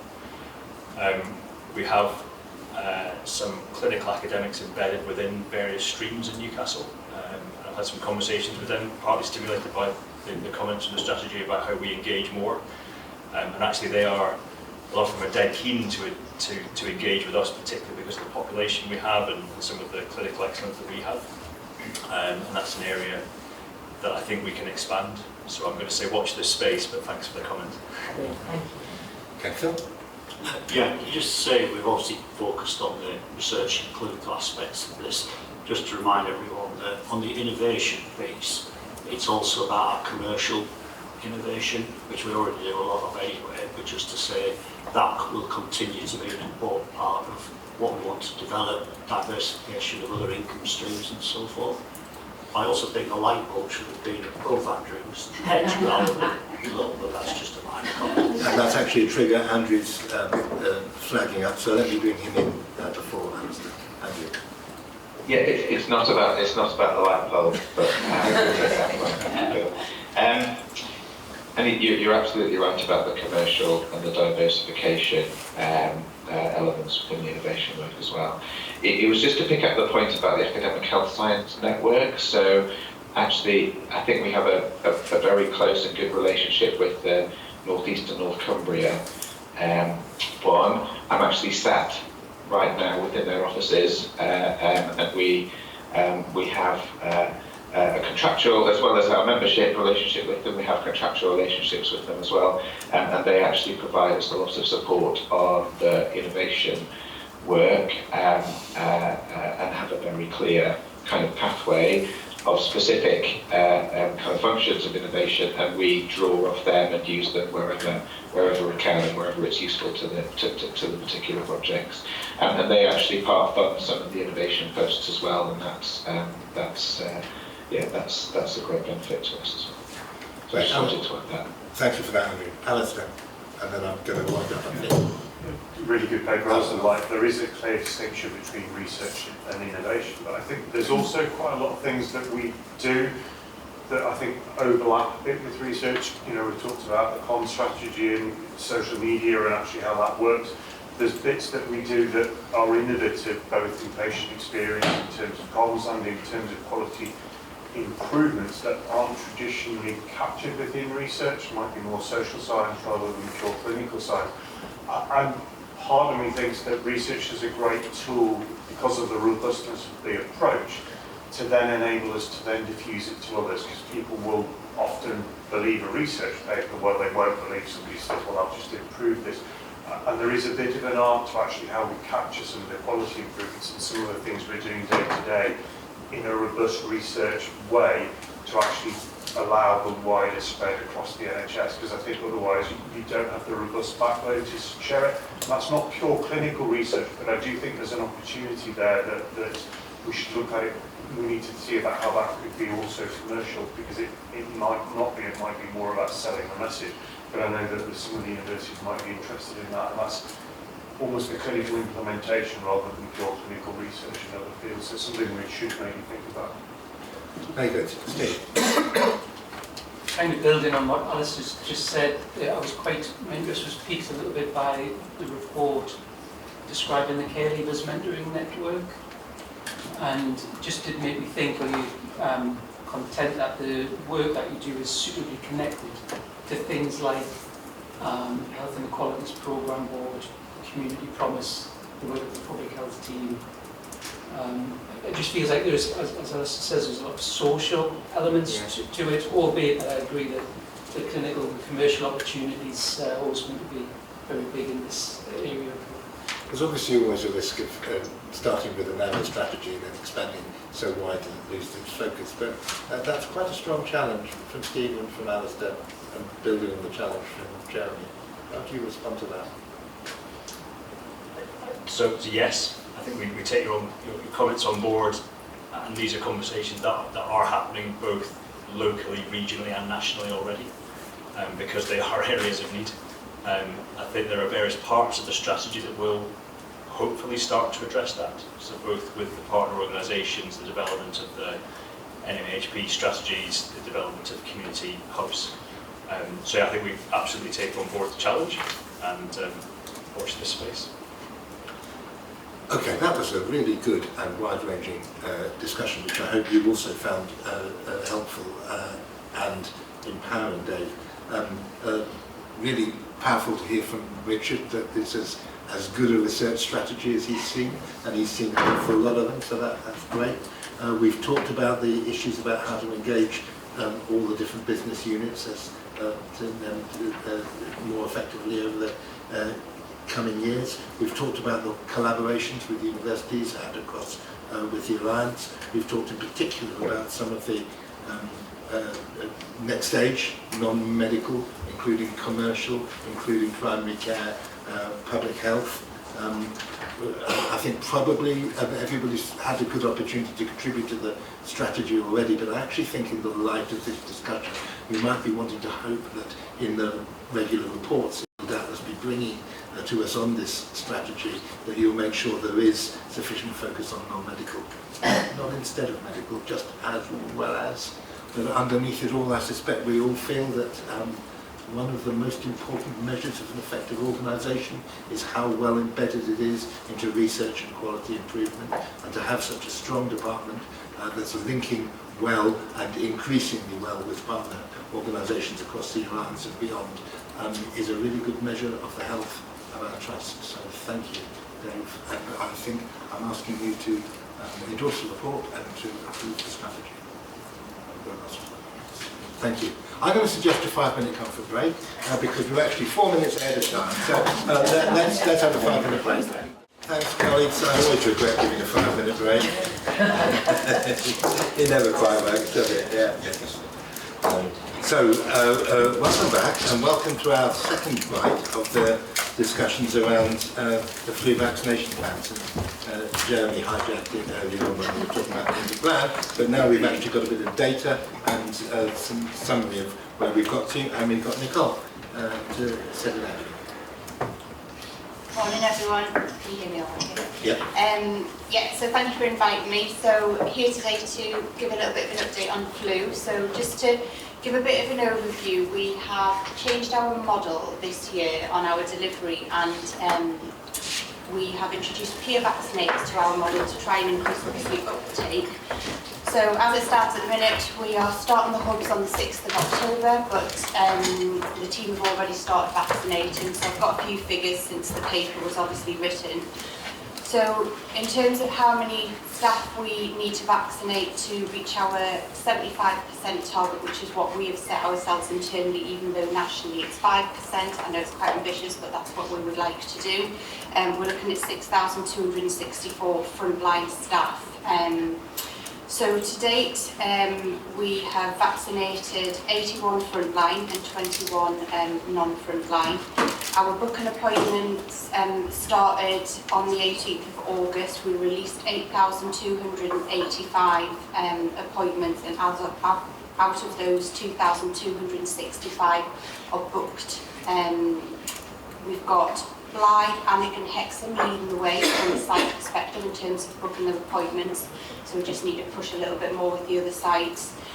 So it's looking positive at the minute, and we are hoping that the peer vaccinators and the fact that we've reduced the training massively to get as many people trained as possible to 2 hours is going to increase our uptake. So yes, we've got about 175 peer vaccinators signed up. It's looking like they're going through their training because we get a report back from Calidus.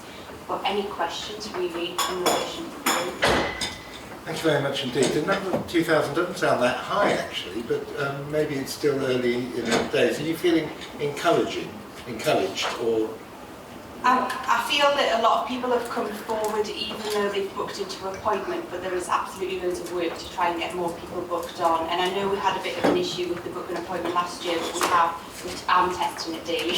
So it is working. So anyone who's got any issues, please let us know. But yeah, we do need to get more people booked on. But some of the sites that haven't made as many bookings, for example, NSEC, were doing the roving and going round and looking at the high risk areas. So it might be that people are thinking, well, either I'll get my peer vaccinator, which is my ward manager, or my department manager to vaccinate me, or that people are going to come round. Okay, Chris? Thank you for that. Just to be clear about what we're aiming for. So I think NHS England said that we had last year's level plus 5%, but then do we have separate internal targets and two things going on? Remind us what we were last year? 57. 67, so the first target 75. 57. 57, okay. Yeah. So it is a big rise if we were to reach 75. Only 75. Only 75. From a national That's perspective. not big enough rise for me, Jeff. Sorry. No, sure, I'm just still being realistic. It's a big rise. Okay, other points and comments? Yes, Kate, and then... On the peer vaccinators, Nicole, I know you've got 175, but I think you were hoping for a lot more. And I heard some comments around, because we have changed the training to just 2 hours, but I'm not sure people understand that, so I think there's a bit of work to do to get more peer vaccinators and just make sure they understand it's only 2 hours training. Phil and then Jeremy. Just 2 quick points. Thanks for the report, and I think we should be ambitious with the target, which we clearly are. A couple of things.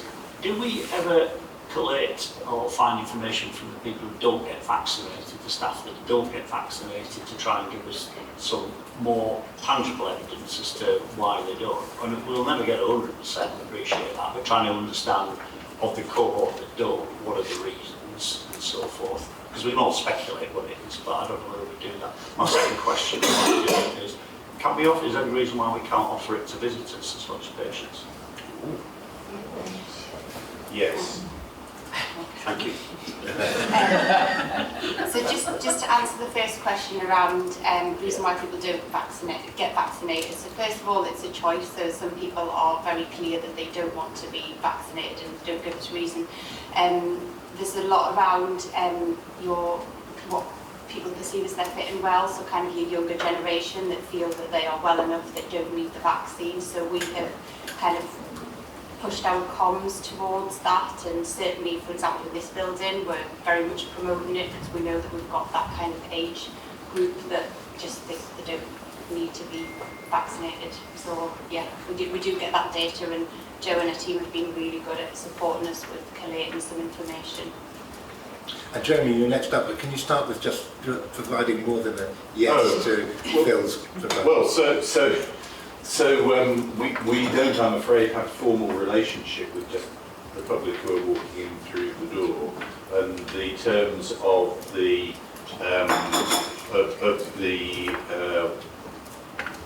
licensing for the vaccinators that we're training is not to train members, not to undertake it on members of the public. There are different processes which you need to undertake as members of the public. Contact your GP. But we're also not provided with vaccine for members of the public. We will be vaccinating a significant cohort of our vulnerable patients this year. And was that the point you wanted to make? No, it isn't. Well, my question was, do you know of anybody nearby with a large box of vaccines? Because we've got about an hour for lunch. And I wondered if anyone wanted to go in a room down there. Because you've got at least one volunteer peer vaccinator here who will help out. That's Jeremy wants to be. Is there a choice? Sorry. Okay, that's probably a serious point. So that is a serious point. It is a serious point. Yeah. So, yeah. Okay, Marion. Yeah, and thanks, Nicole. I know you and the team are really doing as much as you can this year. It's just to make sure that we don't forget about the night staff. Yeah. They're really important in all of the areas, and I know that that's why we should really have our peer vaccinators as well. As Kate said, there is a bit of confusion about the training because it was going to be, this length of time, and then we've got it down. I think you've got it down to a reasonable amount, and we brought it up at the NMAX board the last time. But I think we need to keep drip feeding that message, probably just about every day. No, thank you. And just in terms of the night shift workers, we have shifted the vaccination team shifts so that they come in early enough to catch the night shift workers, and we're doing some evenings. So. Very good, Alistair.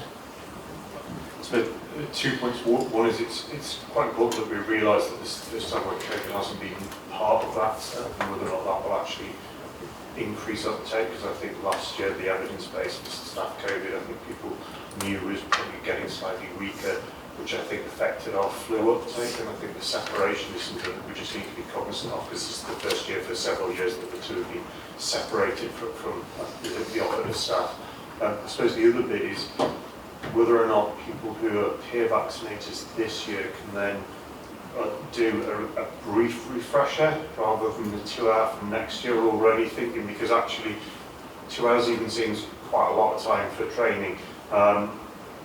Whether or not there's a bit we can speed that up so that people know they get a 2 hour this year, but it's a 20-minute next year, and that will encourage that uptake and that cycle, because actually I suspect that the changes year on year are pretty minimal, and that might also encourage people that there's a 2 hour pain at some point in your journey, but it's not a every year journey, which I think might help in terms of that peer vaccination. Really interesting thought. Can we do that?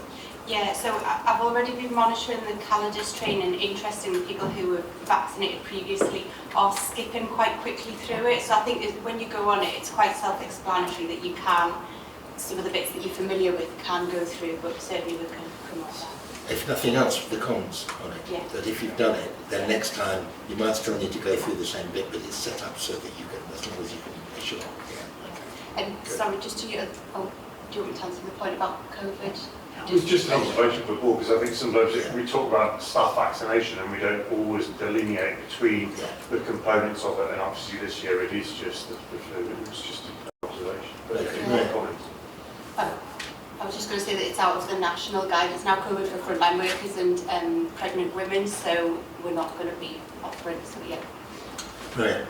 Thank you, and thank you. I know from firsthand that you are actively seeking out peer vaccinators, so well done for that. I wanted to just make a couple of points around the comms again.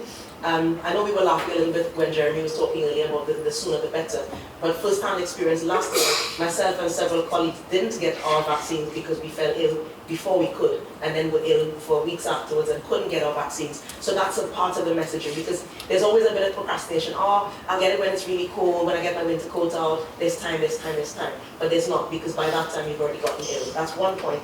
And the other is about making things as easy for clinicians as possible, because where we have to go and seek it out, we're far less likely to do it. But wherever somebody has come to me and said, here, I've got it, will you take it? Almost always we're going to say yes.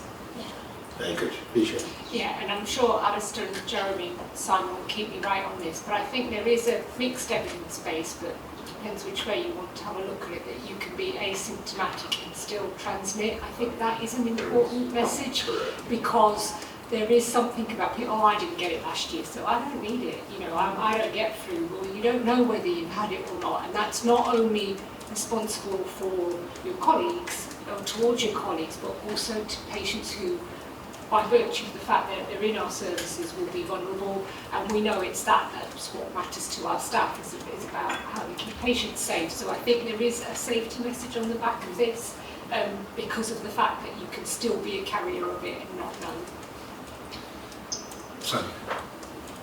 Well, it's just to reinforce the point. I think last year we had a difficult flu, so we can remind people of that. And I think we were all looking at the Australia flu as a bit of trepidation and the scare message, but actually using that as a, guys, we've got to be serious about this, because it looks like it did last year. We've got to be ahead of it. So everything we can do comms-wise should do. Just to check with one thing, Jeremy said it's coming in November. The peak is coming in January, on the basis of the Australia data. Is that right? I think it will be full. We'll start noticing it. It's officially 4 weeks after we get RSV. And we're tracking kids. Okay, so great discussion. We've got an ambitious target, but it's not ambitious enough in Jeremy's view. I suspect we're going to stick with this target for this year, because if we got an increase of 18%, we would probably have some good reason to feel pleased.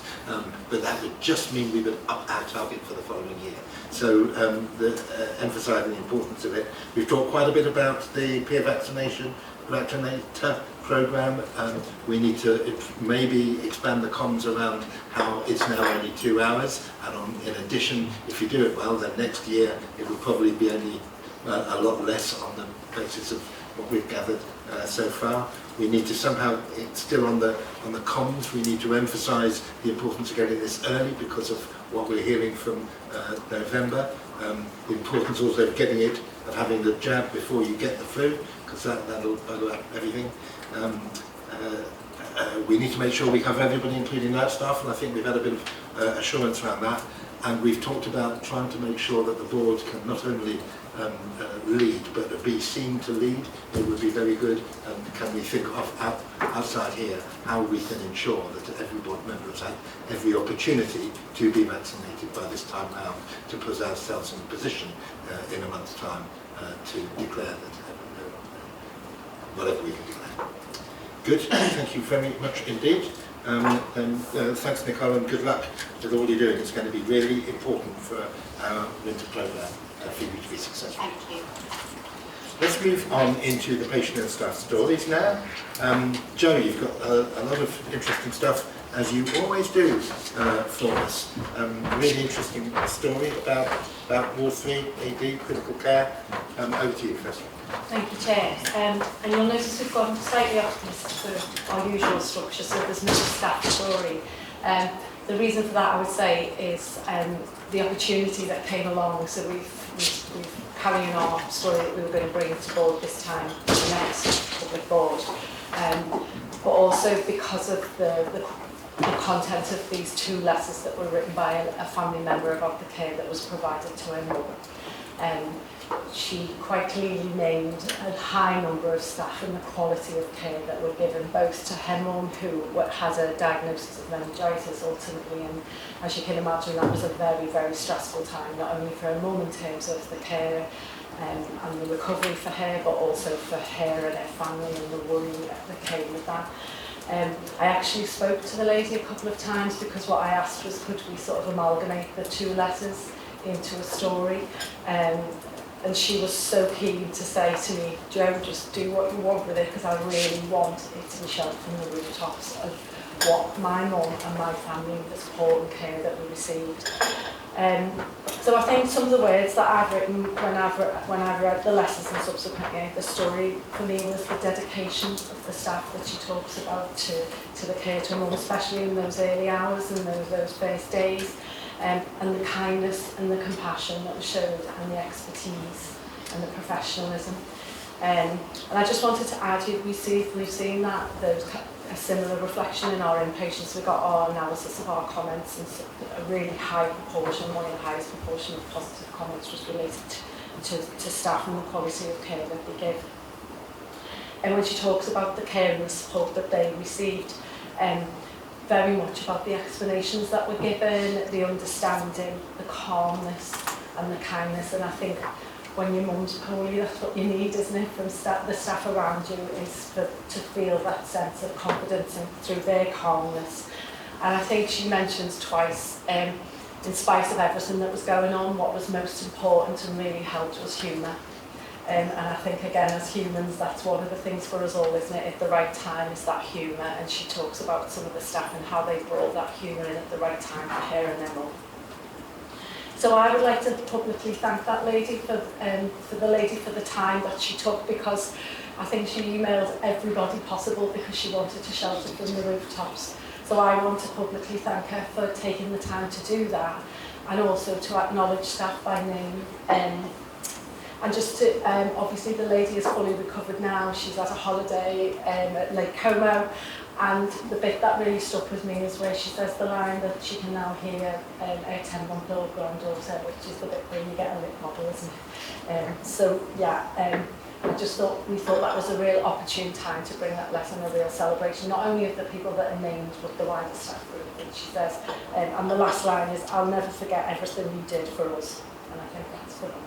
Lovely, Bijou. Yeah, I think this lady and her family and the son and daughter, I think, did write to everybody a variation of the letter, and I think it really did exemplify exactly what we're like. So I think it was not only the care that the mum, this lady, actually received, but it was how the team looked after the whole family, and that was all the way through. So she wrote a separate letter, the family wrote a separate letter to ED and her experience, so it was almost like chunked up. So there was another letter that said everything that happened in ED, how she was looked after in ED, how the family were looked after in ED, then what happened on the ward, then what happened on discharge.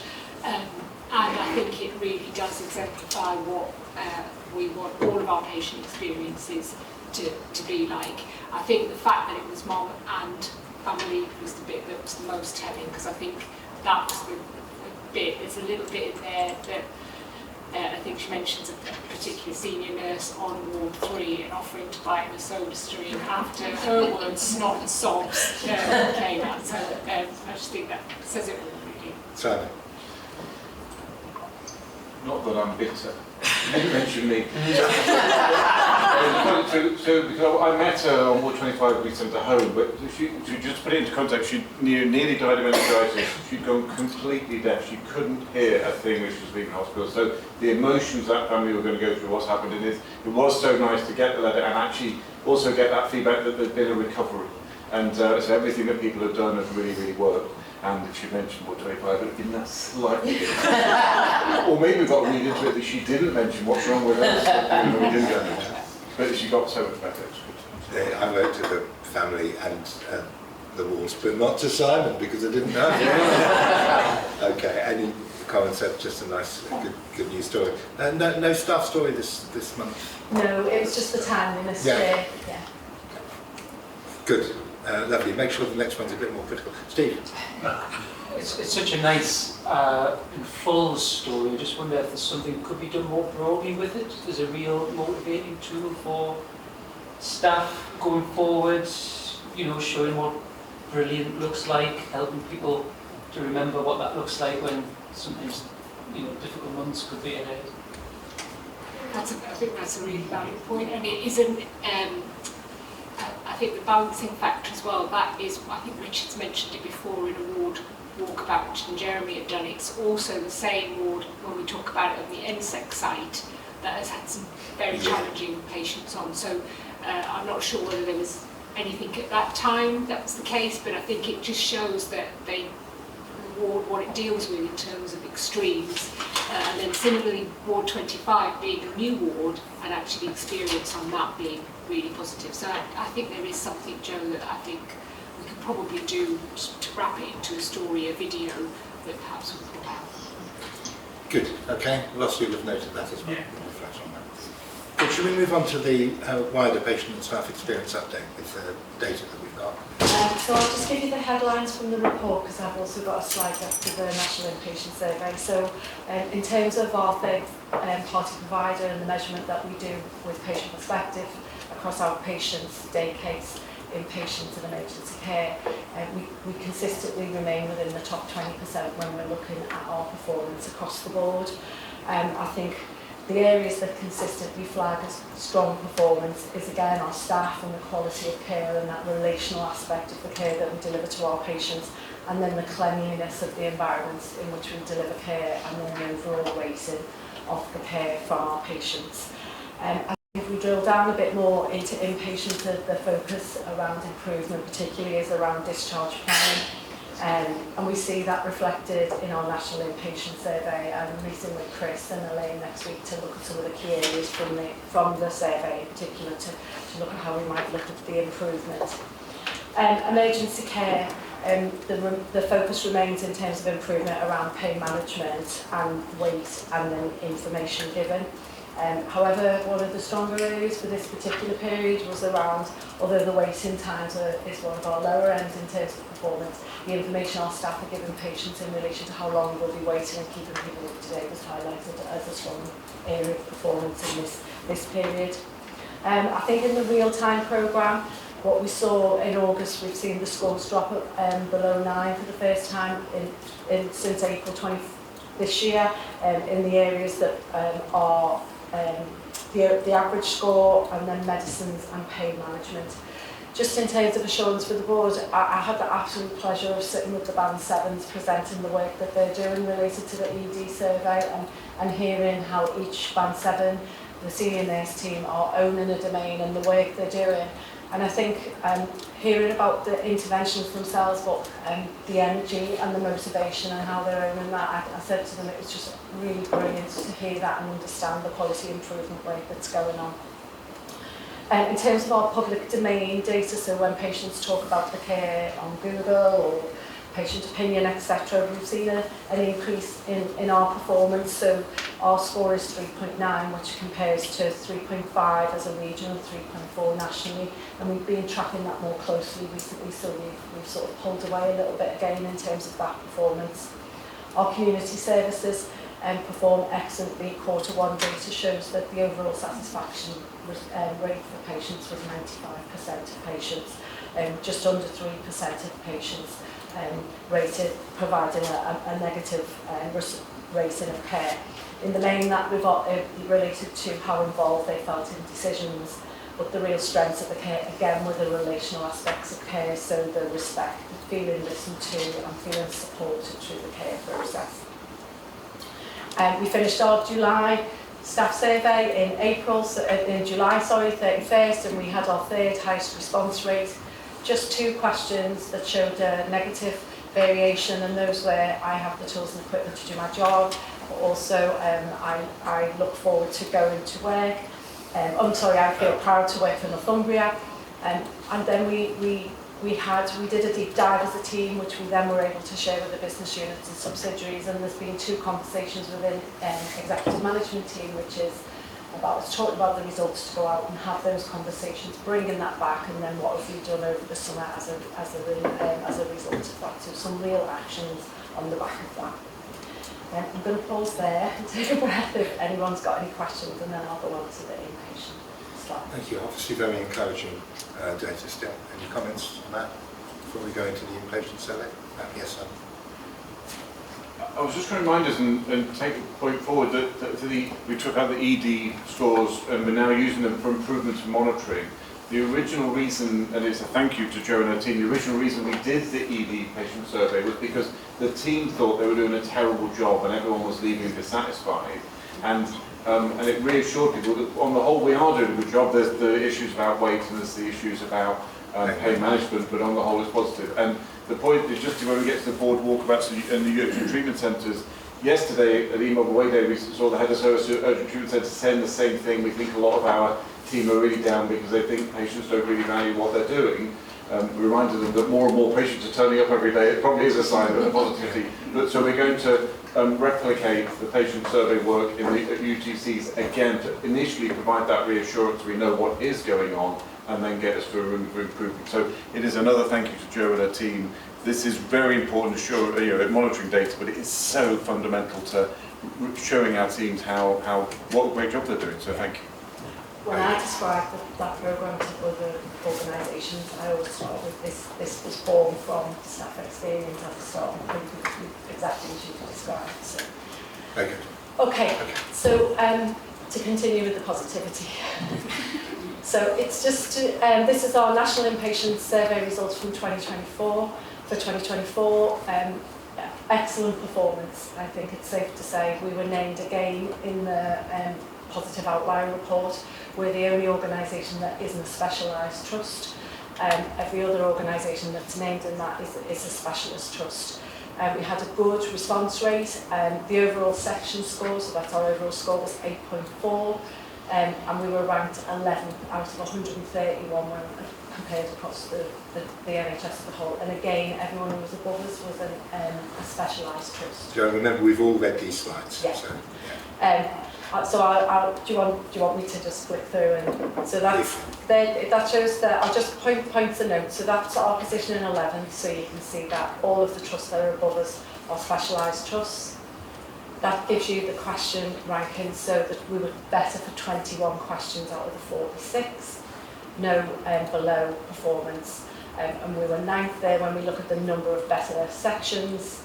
I'll flick through these because these are the questions, and obviously you'll have had time to look at where we perform regionally. And I'd just like to acknowledge our South Tees colleagues as well, who had excellent performance, but we came top in terms of the average score and the number of better sections. And that shows you our question ranking and just a comparative between last year and this year. And again, what Paul's done there is done the average of the 3 years compared to this year. And then this is a question where we've seen a significant positive change which related to sleeping overnight, which we know is very important to our patients, and then there's a link there for further information. So I just think in summary it was excellent performance and to be celebrated the work of our teams. Can I just ask Jo, because on that one, I think the bit that stood out for me, we changed our real-time survey a little while ago. We started to look at noise at night, and I'm just interested to, I may be adding 2 and 2 and making 5 here, but I wonder whether the work that we've done through the real-time program has then had an impact, given that it's that measure that is a positive outlier. So if we roll that forward, I'm interested, and it's probably a conversation out with here to come back probably through PCC, whether we do something around the discharge process, but through our real-time survey. I know you spoke at PCC, I think it was or SQ, about like a bespoke survey, but I think it probably needs to come into the main survey because we've seen the correlation of the impact that can have on a wider national survey. So it was just something about, I think that what we're picking up from our local surveys actually does play out into the national surveys, which is a real benefit because we're able to act on it in real time. Yeah, I absolutely agree, Bijou, and I think the plan is for the pilot of the real time is, in terms of MSEC, is what conversations are being had in terms of what happens next, plans for where you go, and whether it be home or onto another setting such as one of our base sites. And then once you're in a base site, the real time will be what's the plans for discharge, how informed are you, how is your family involved, and then utilising the data that you have. Good, okay. We're running 15 minutes behind time. I know we've got a bit of a lunch break, so possibly we will eat into that, depending on the timings from here. But happy to receive that, yeah. Then can we go on to the Green Speak Up survey? And Patrick, you've joined us for that, thank you. Hi everybody, Patrick Price, I'm one of the frequent Speak Up Guardians along with Jo here. We're going to talk about the national survey that the National Guardians Office do while they're still in place. There's going to be some changes to the arrangements which we'll find out about soon. But this survey, again, is done on an annual basis. It's probably the first time we've had to complete it, Jo and myself, because we weren't employed last year officially. So again, it had 43% response rate, and I know you've seen all of the kind of details in the slide, so I won't go through them in particular. But I think one of the things that became really clear to us when we were looking through the recommendations and the key findings, that we're largely compliant with most of the recommendations that the National Guardian Office makes in terms of who we are, the level we work at, and the kind of arrangement you've got with senior and exec management team. There were a few areas that we weren't necessarily completely compliant, but we've got really good explanation about that, and the approach we've taken is, you know, either comply or explain, and as long as we've got a really good explanation about why we're not 100% compliant with that, then I think that's good enough. One of the things the National Guardian Office says is really that your arrangement should reflect your local circumstances, so that's kind of how we approach this. So the 3 areas that we thought were worth having a discussion about shortly, where we're partially compliant, but there might be some slight differences in how we do things, are around the applying the development guide consistently at the local level, establishing applying appropriate guardian to staff ratio. Now their recommendation is you've got 1 full-time equivalent guardian per 5,000 to 7,000 staff. We haven't got a whole-time person, we've got 2 people working part-time. However, we think that's a really adequate kind of rate of guardian to staff, and we're not seeing any issues in terms of the amount of time we've got to allocate to that. In terms of the organisational support, improving that, they recommend appointing Speak Up Guardians in standalone roles. Now both Jo and myself have got other roles, I'm the Equity and Inclusion Lead, and of course Jo's the Patient Experience Team, sorry Jo. However, we've never found that that's been an issue. We found that's actually been an advantage rather than a disadvantage in terms of people approaching us, partly because we've both been here for quite a long time and we're quite well known by staff, and I think we're seen as people who are quite approachable. Again, if that ever became an issue, then we'd deal with that. So we've got a really good explanation about why we are integrated into that. I think the big advantage is that we've already got established relationships with the executive team and with non-execs as well.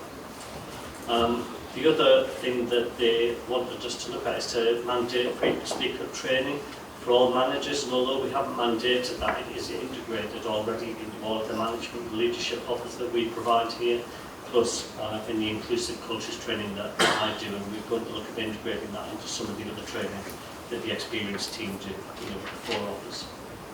So that's it.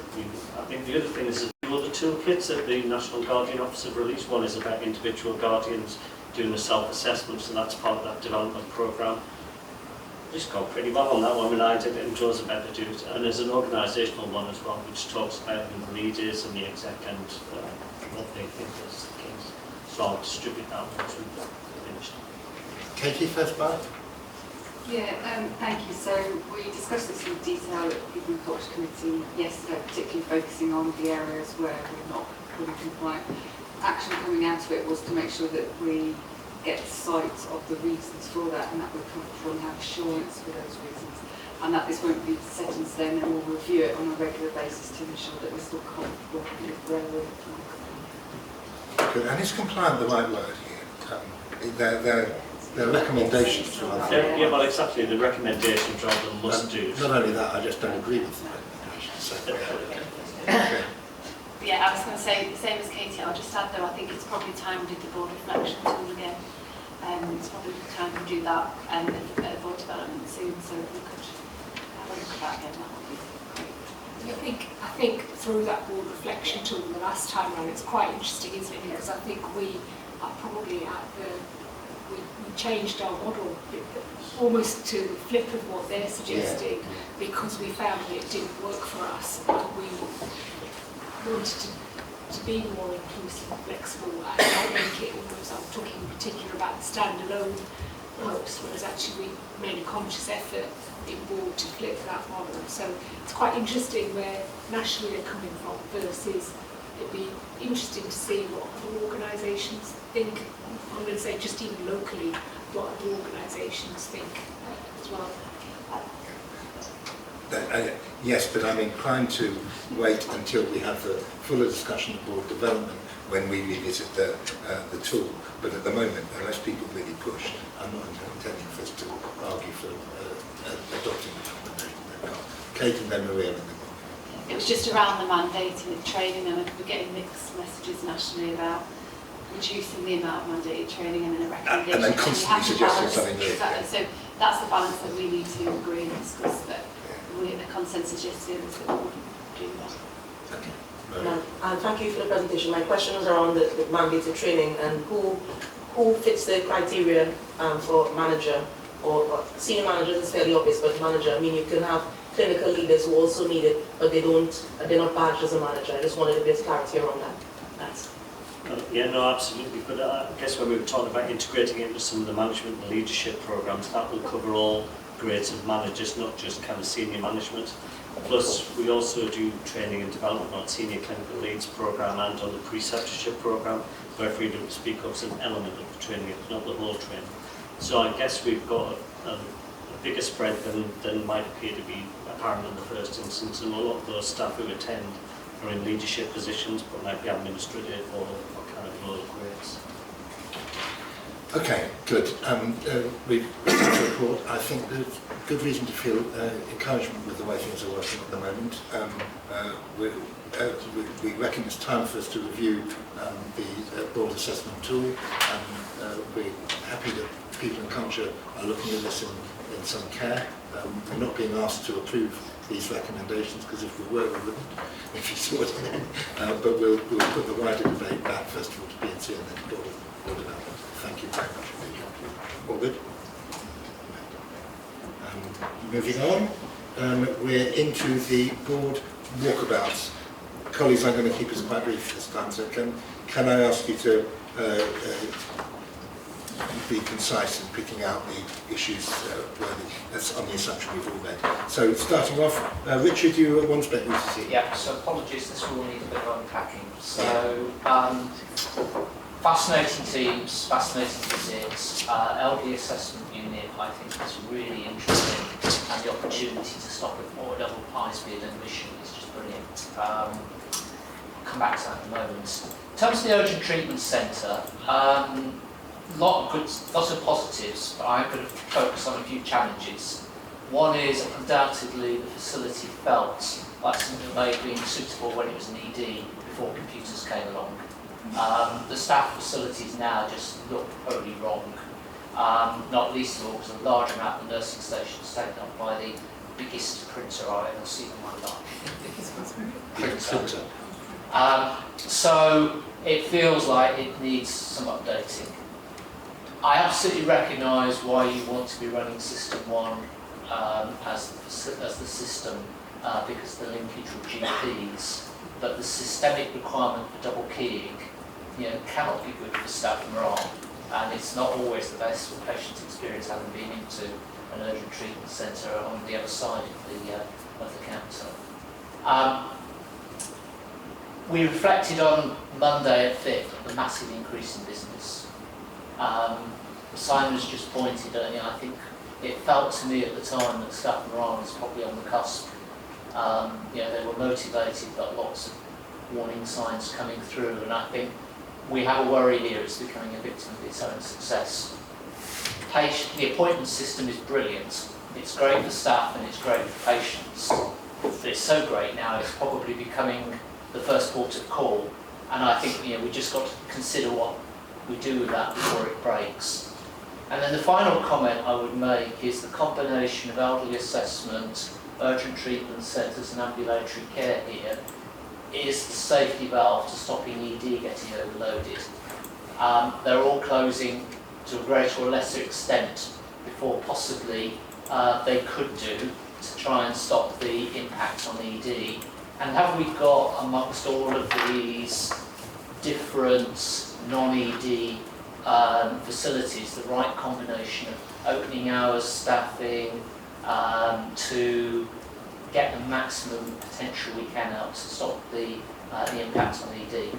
And I'd set aside to that when you're looking at it the difference between that and rural urgent treatment centres, which for me is a different story in terms of miles less travelled and in terms of access, but I think particularly for the urgent treatment centres at North Tyneside, Wansbeck, and the elderly assessment units and AMBO, there's an interesting story there that we just perhaps need a strategic follow-up on.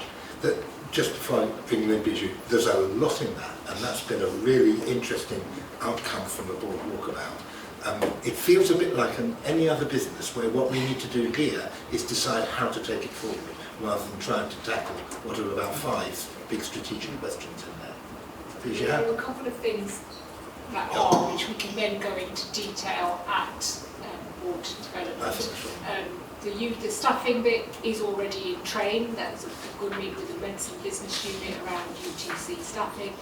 Dave, I know, will pick up the IT issues in particular around the 2 areas, and the elderly assessment element and how that links to the UTC. I think we can pick up in board development, because if you remember, when we put that there was a clinical strategy slide that got put up about when we first started front door streaming, the elderly assessment centres and opening hours of that, UTC and front door, were all part of that. We've run it for a year now, so now we need to say, right, okay, what's the next, what will we have learning-wise, what's the evidence base, and how do we expand?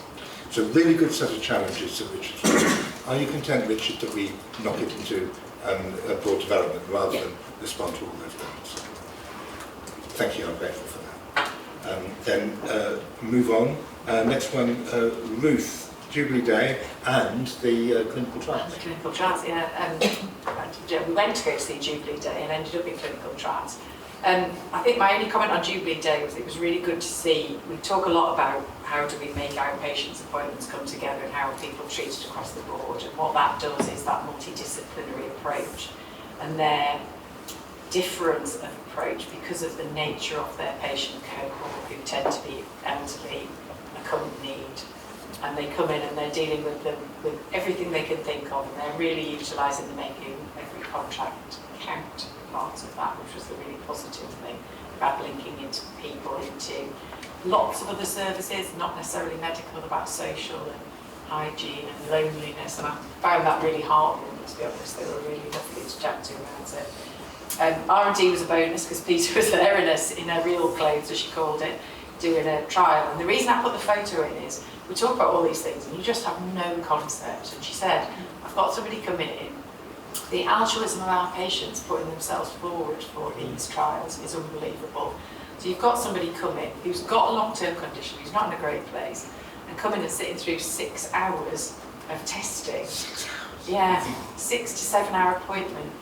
And may get nothing out of it themselves at all, is phenomenal to me about how we recruit people. And we were discussing our recruitment numbers and how well we do, and that is largely to do with how we treat the patients, I think. So it was fascinating to really get a handle on that, because I have no concept that that's really what it involved for people.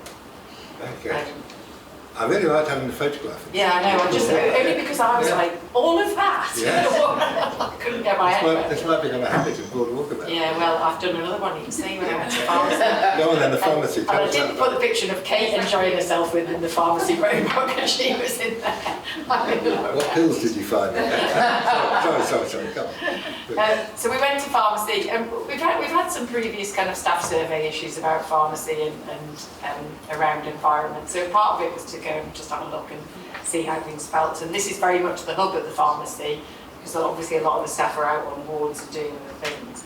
But actually, it was a great visit. It was really positive, because this is really a stores system when you come down to it. This isn't kind of people doing a lot of the delivery of the drugs. This is people sitting and receiving goods in and getting them out. So it really feels like they're warehousing, doesn't it, when you go in it?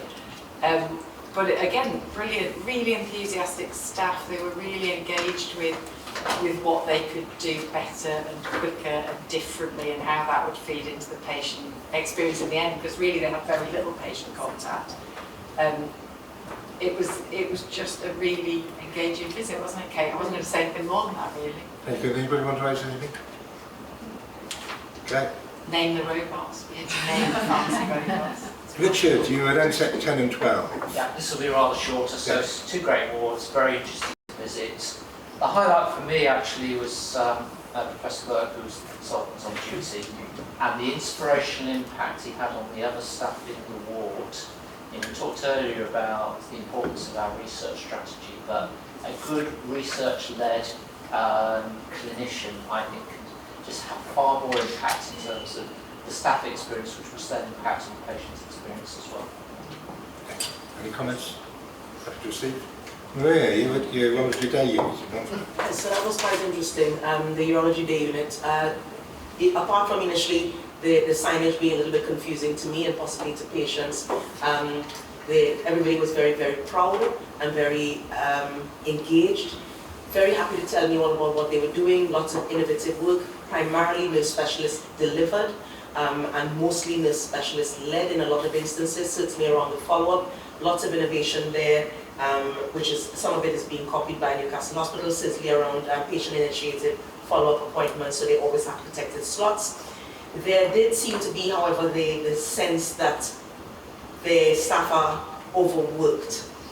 They weren't saying it in as many words, but there was a little hinting at, you know, sometimes we don't have enough of us around, or, you know, they have to stay back, and clunky systems around how they have to validate the list, the clinic lists. It takes a lot of time that should be spent patient-facing or dealing with actual clinical work, whereas what they're dealing with is what they describe as clunky systems. But a lovely environment with, you know, front-runner work around laser work for tumours. There is some backlog around prostate-specific antigen follow-ups for patients with prostate cancer, but they are looking at new innovations and certainly AI to try to mitigate for that. But overall, a very well-run, very patient-friendly centre where the patients were very happy to be treated.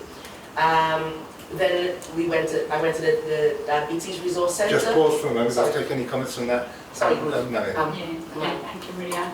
We were at Governor's last night about urology, as some of you know, and we were talking specifically about this to Andrew Besford, and how we can help with that validation from an IT perspective.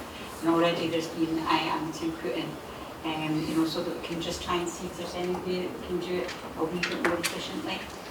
So that bit's in hand. Thank you. Yes, your visit was 28th of August, and we Yes, haven't waited yeah.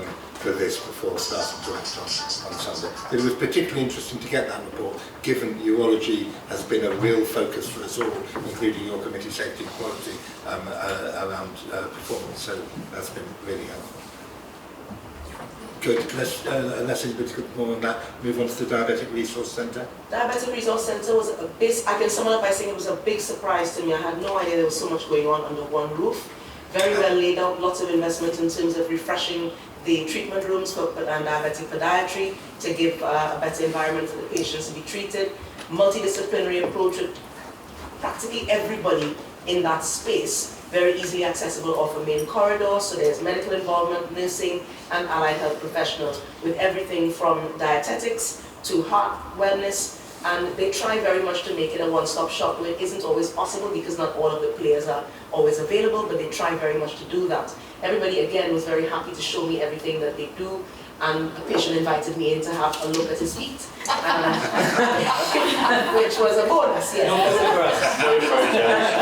He was incredibly pleased with the treatment he's had over many, many years. Sadly, he's lost some, some toes and things, but he is very pleased, and he was a big proponent of the service. They also did, however, seem to be stretched. So the leadership, I have to commend the leadership in particular because they're quite new. Both the people who are in leadership that I met that they have been there less than 6 months, and they already seem to know everything and have hit the ground running, know the service like the back of their hands, it seemed, and are supporting the staff. But there did seem to be the feeling that people give up their own time to try to make up for the last minute appointments and the late requests from patients that have issues with their feet in particular. So to commend the team for doing all of that extra work on the fly. Very good. Thank you. Any comments or questions from you? Really helpful to have these kind of snapshot insights into services. So appreciate that. Okay, let's move on. We're already coming into negative time now. So Chris, Board Assurance Framework. Yeah, thank you. I'll try and be as brief as possible. So as the board are aware, we've been reviewing the Board Assurance Framework at Bath over the course of the summer, just to make sure it fully aligns with our forward plan. I've had a refresher of the look of it, just to try and make it more usable and readable and more the salient points. We've also made sure we've fully incorporated some of the comments from that internal audit report that we had on that. The sort of refresh bath has been to the committee, the board subcommittees this month, so apologies for the slightly late publishing of the current bath, because we're trying to capture the discussions that were happening at those subcommittees, some of them, one of them being yesterday and earlier in the week. The kind of the big area to highlight, Chair, is around really trying to focus on the risk factors impacting achieving objective. So we've had a go, we've drafted up and from the discussions of the board committee, what those key risk factors are of us not achieving a principal objective, and that informs the kind of likelihood of us not achieving. So the intention is that they will go back to the committees each month, and we're going to refine that and pick up and make sure we're capturing correctly the likelihood of not achieving our principal objectives. Thank you, Bijou. You're reflecting. Two very quick things. So because the planning cycle's changing this year, we just might need to be a little bit mindful that this is probably going to change sooner rather than later again. So it's one thing, we've got this, we have, but it'll change very quickly compared to how we've done this previously. My other one, which we don't need to discuss here, but we'll probably do, I'm going to sound like Phil now, is the oversight framework one, which is outside of our risk appetite. And I think we probably just need, it doesn't feel right given where we are at the minute, so we might just need to have a further conversation about that. We could do that through FIT. Yeah, I was going to ask that same question. You're happy for FIT to have another look at that one?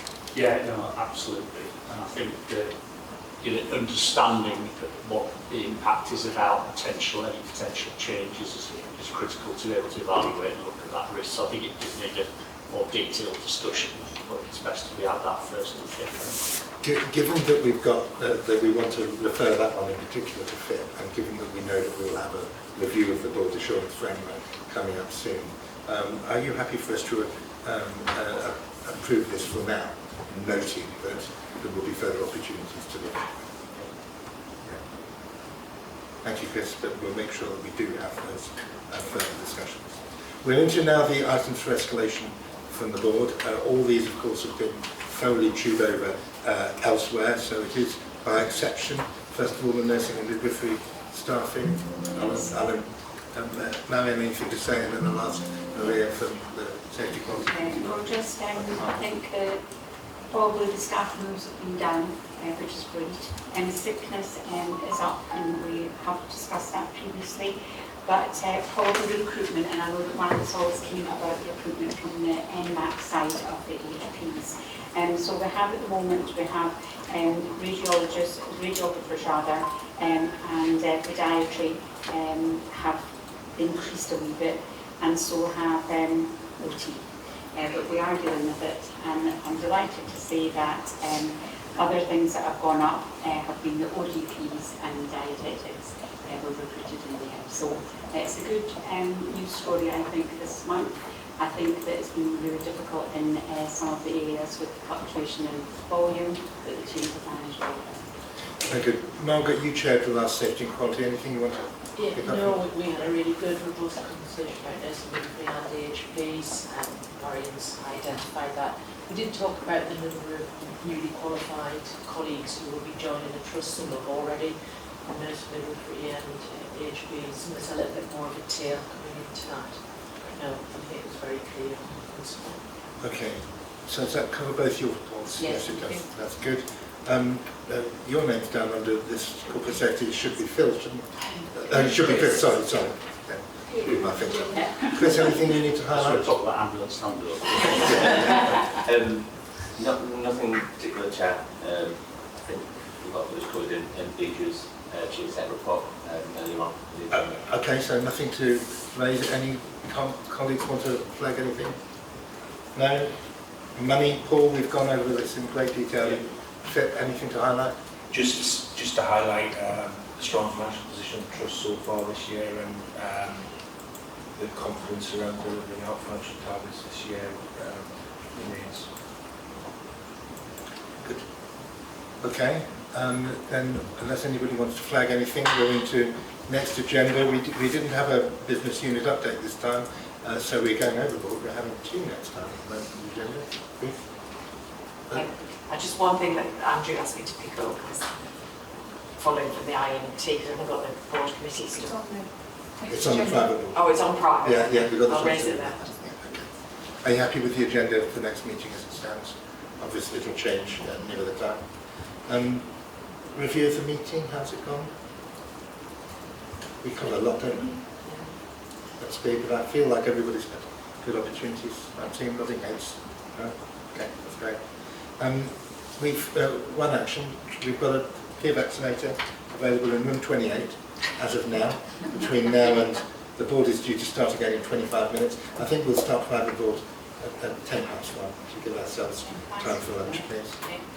Yeah. Time to be vaccinated. Fill your consent form out first. It's on the entry. Okay. Make it quicker. Thank you very much indeed, colleagues. Thanks for colleagues from the public who've joined us as well. I've enjoyed the meeting.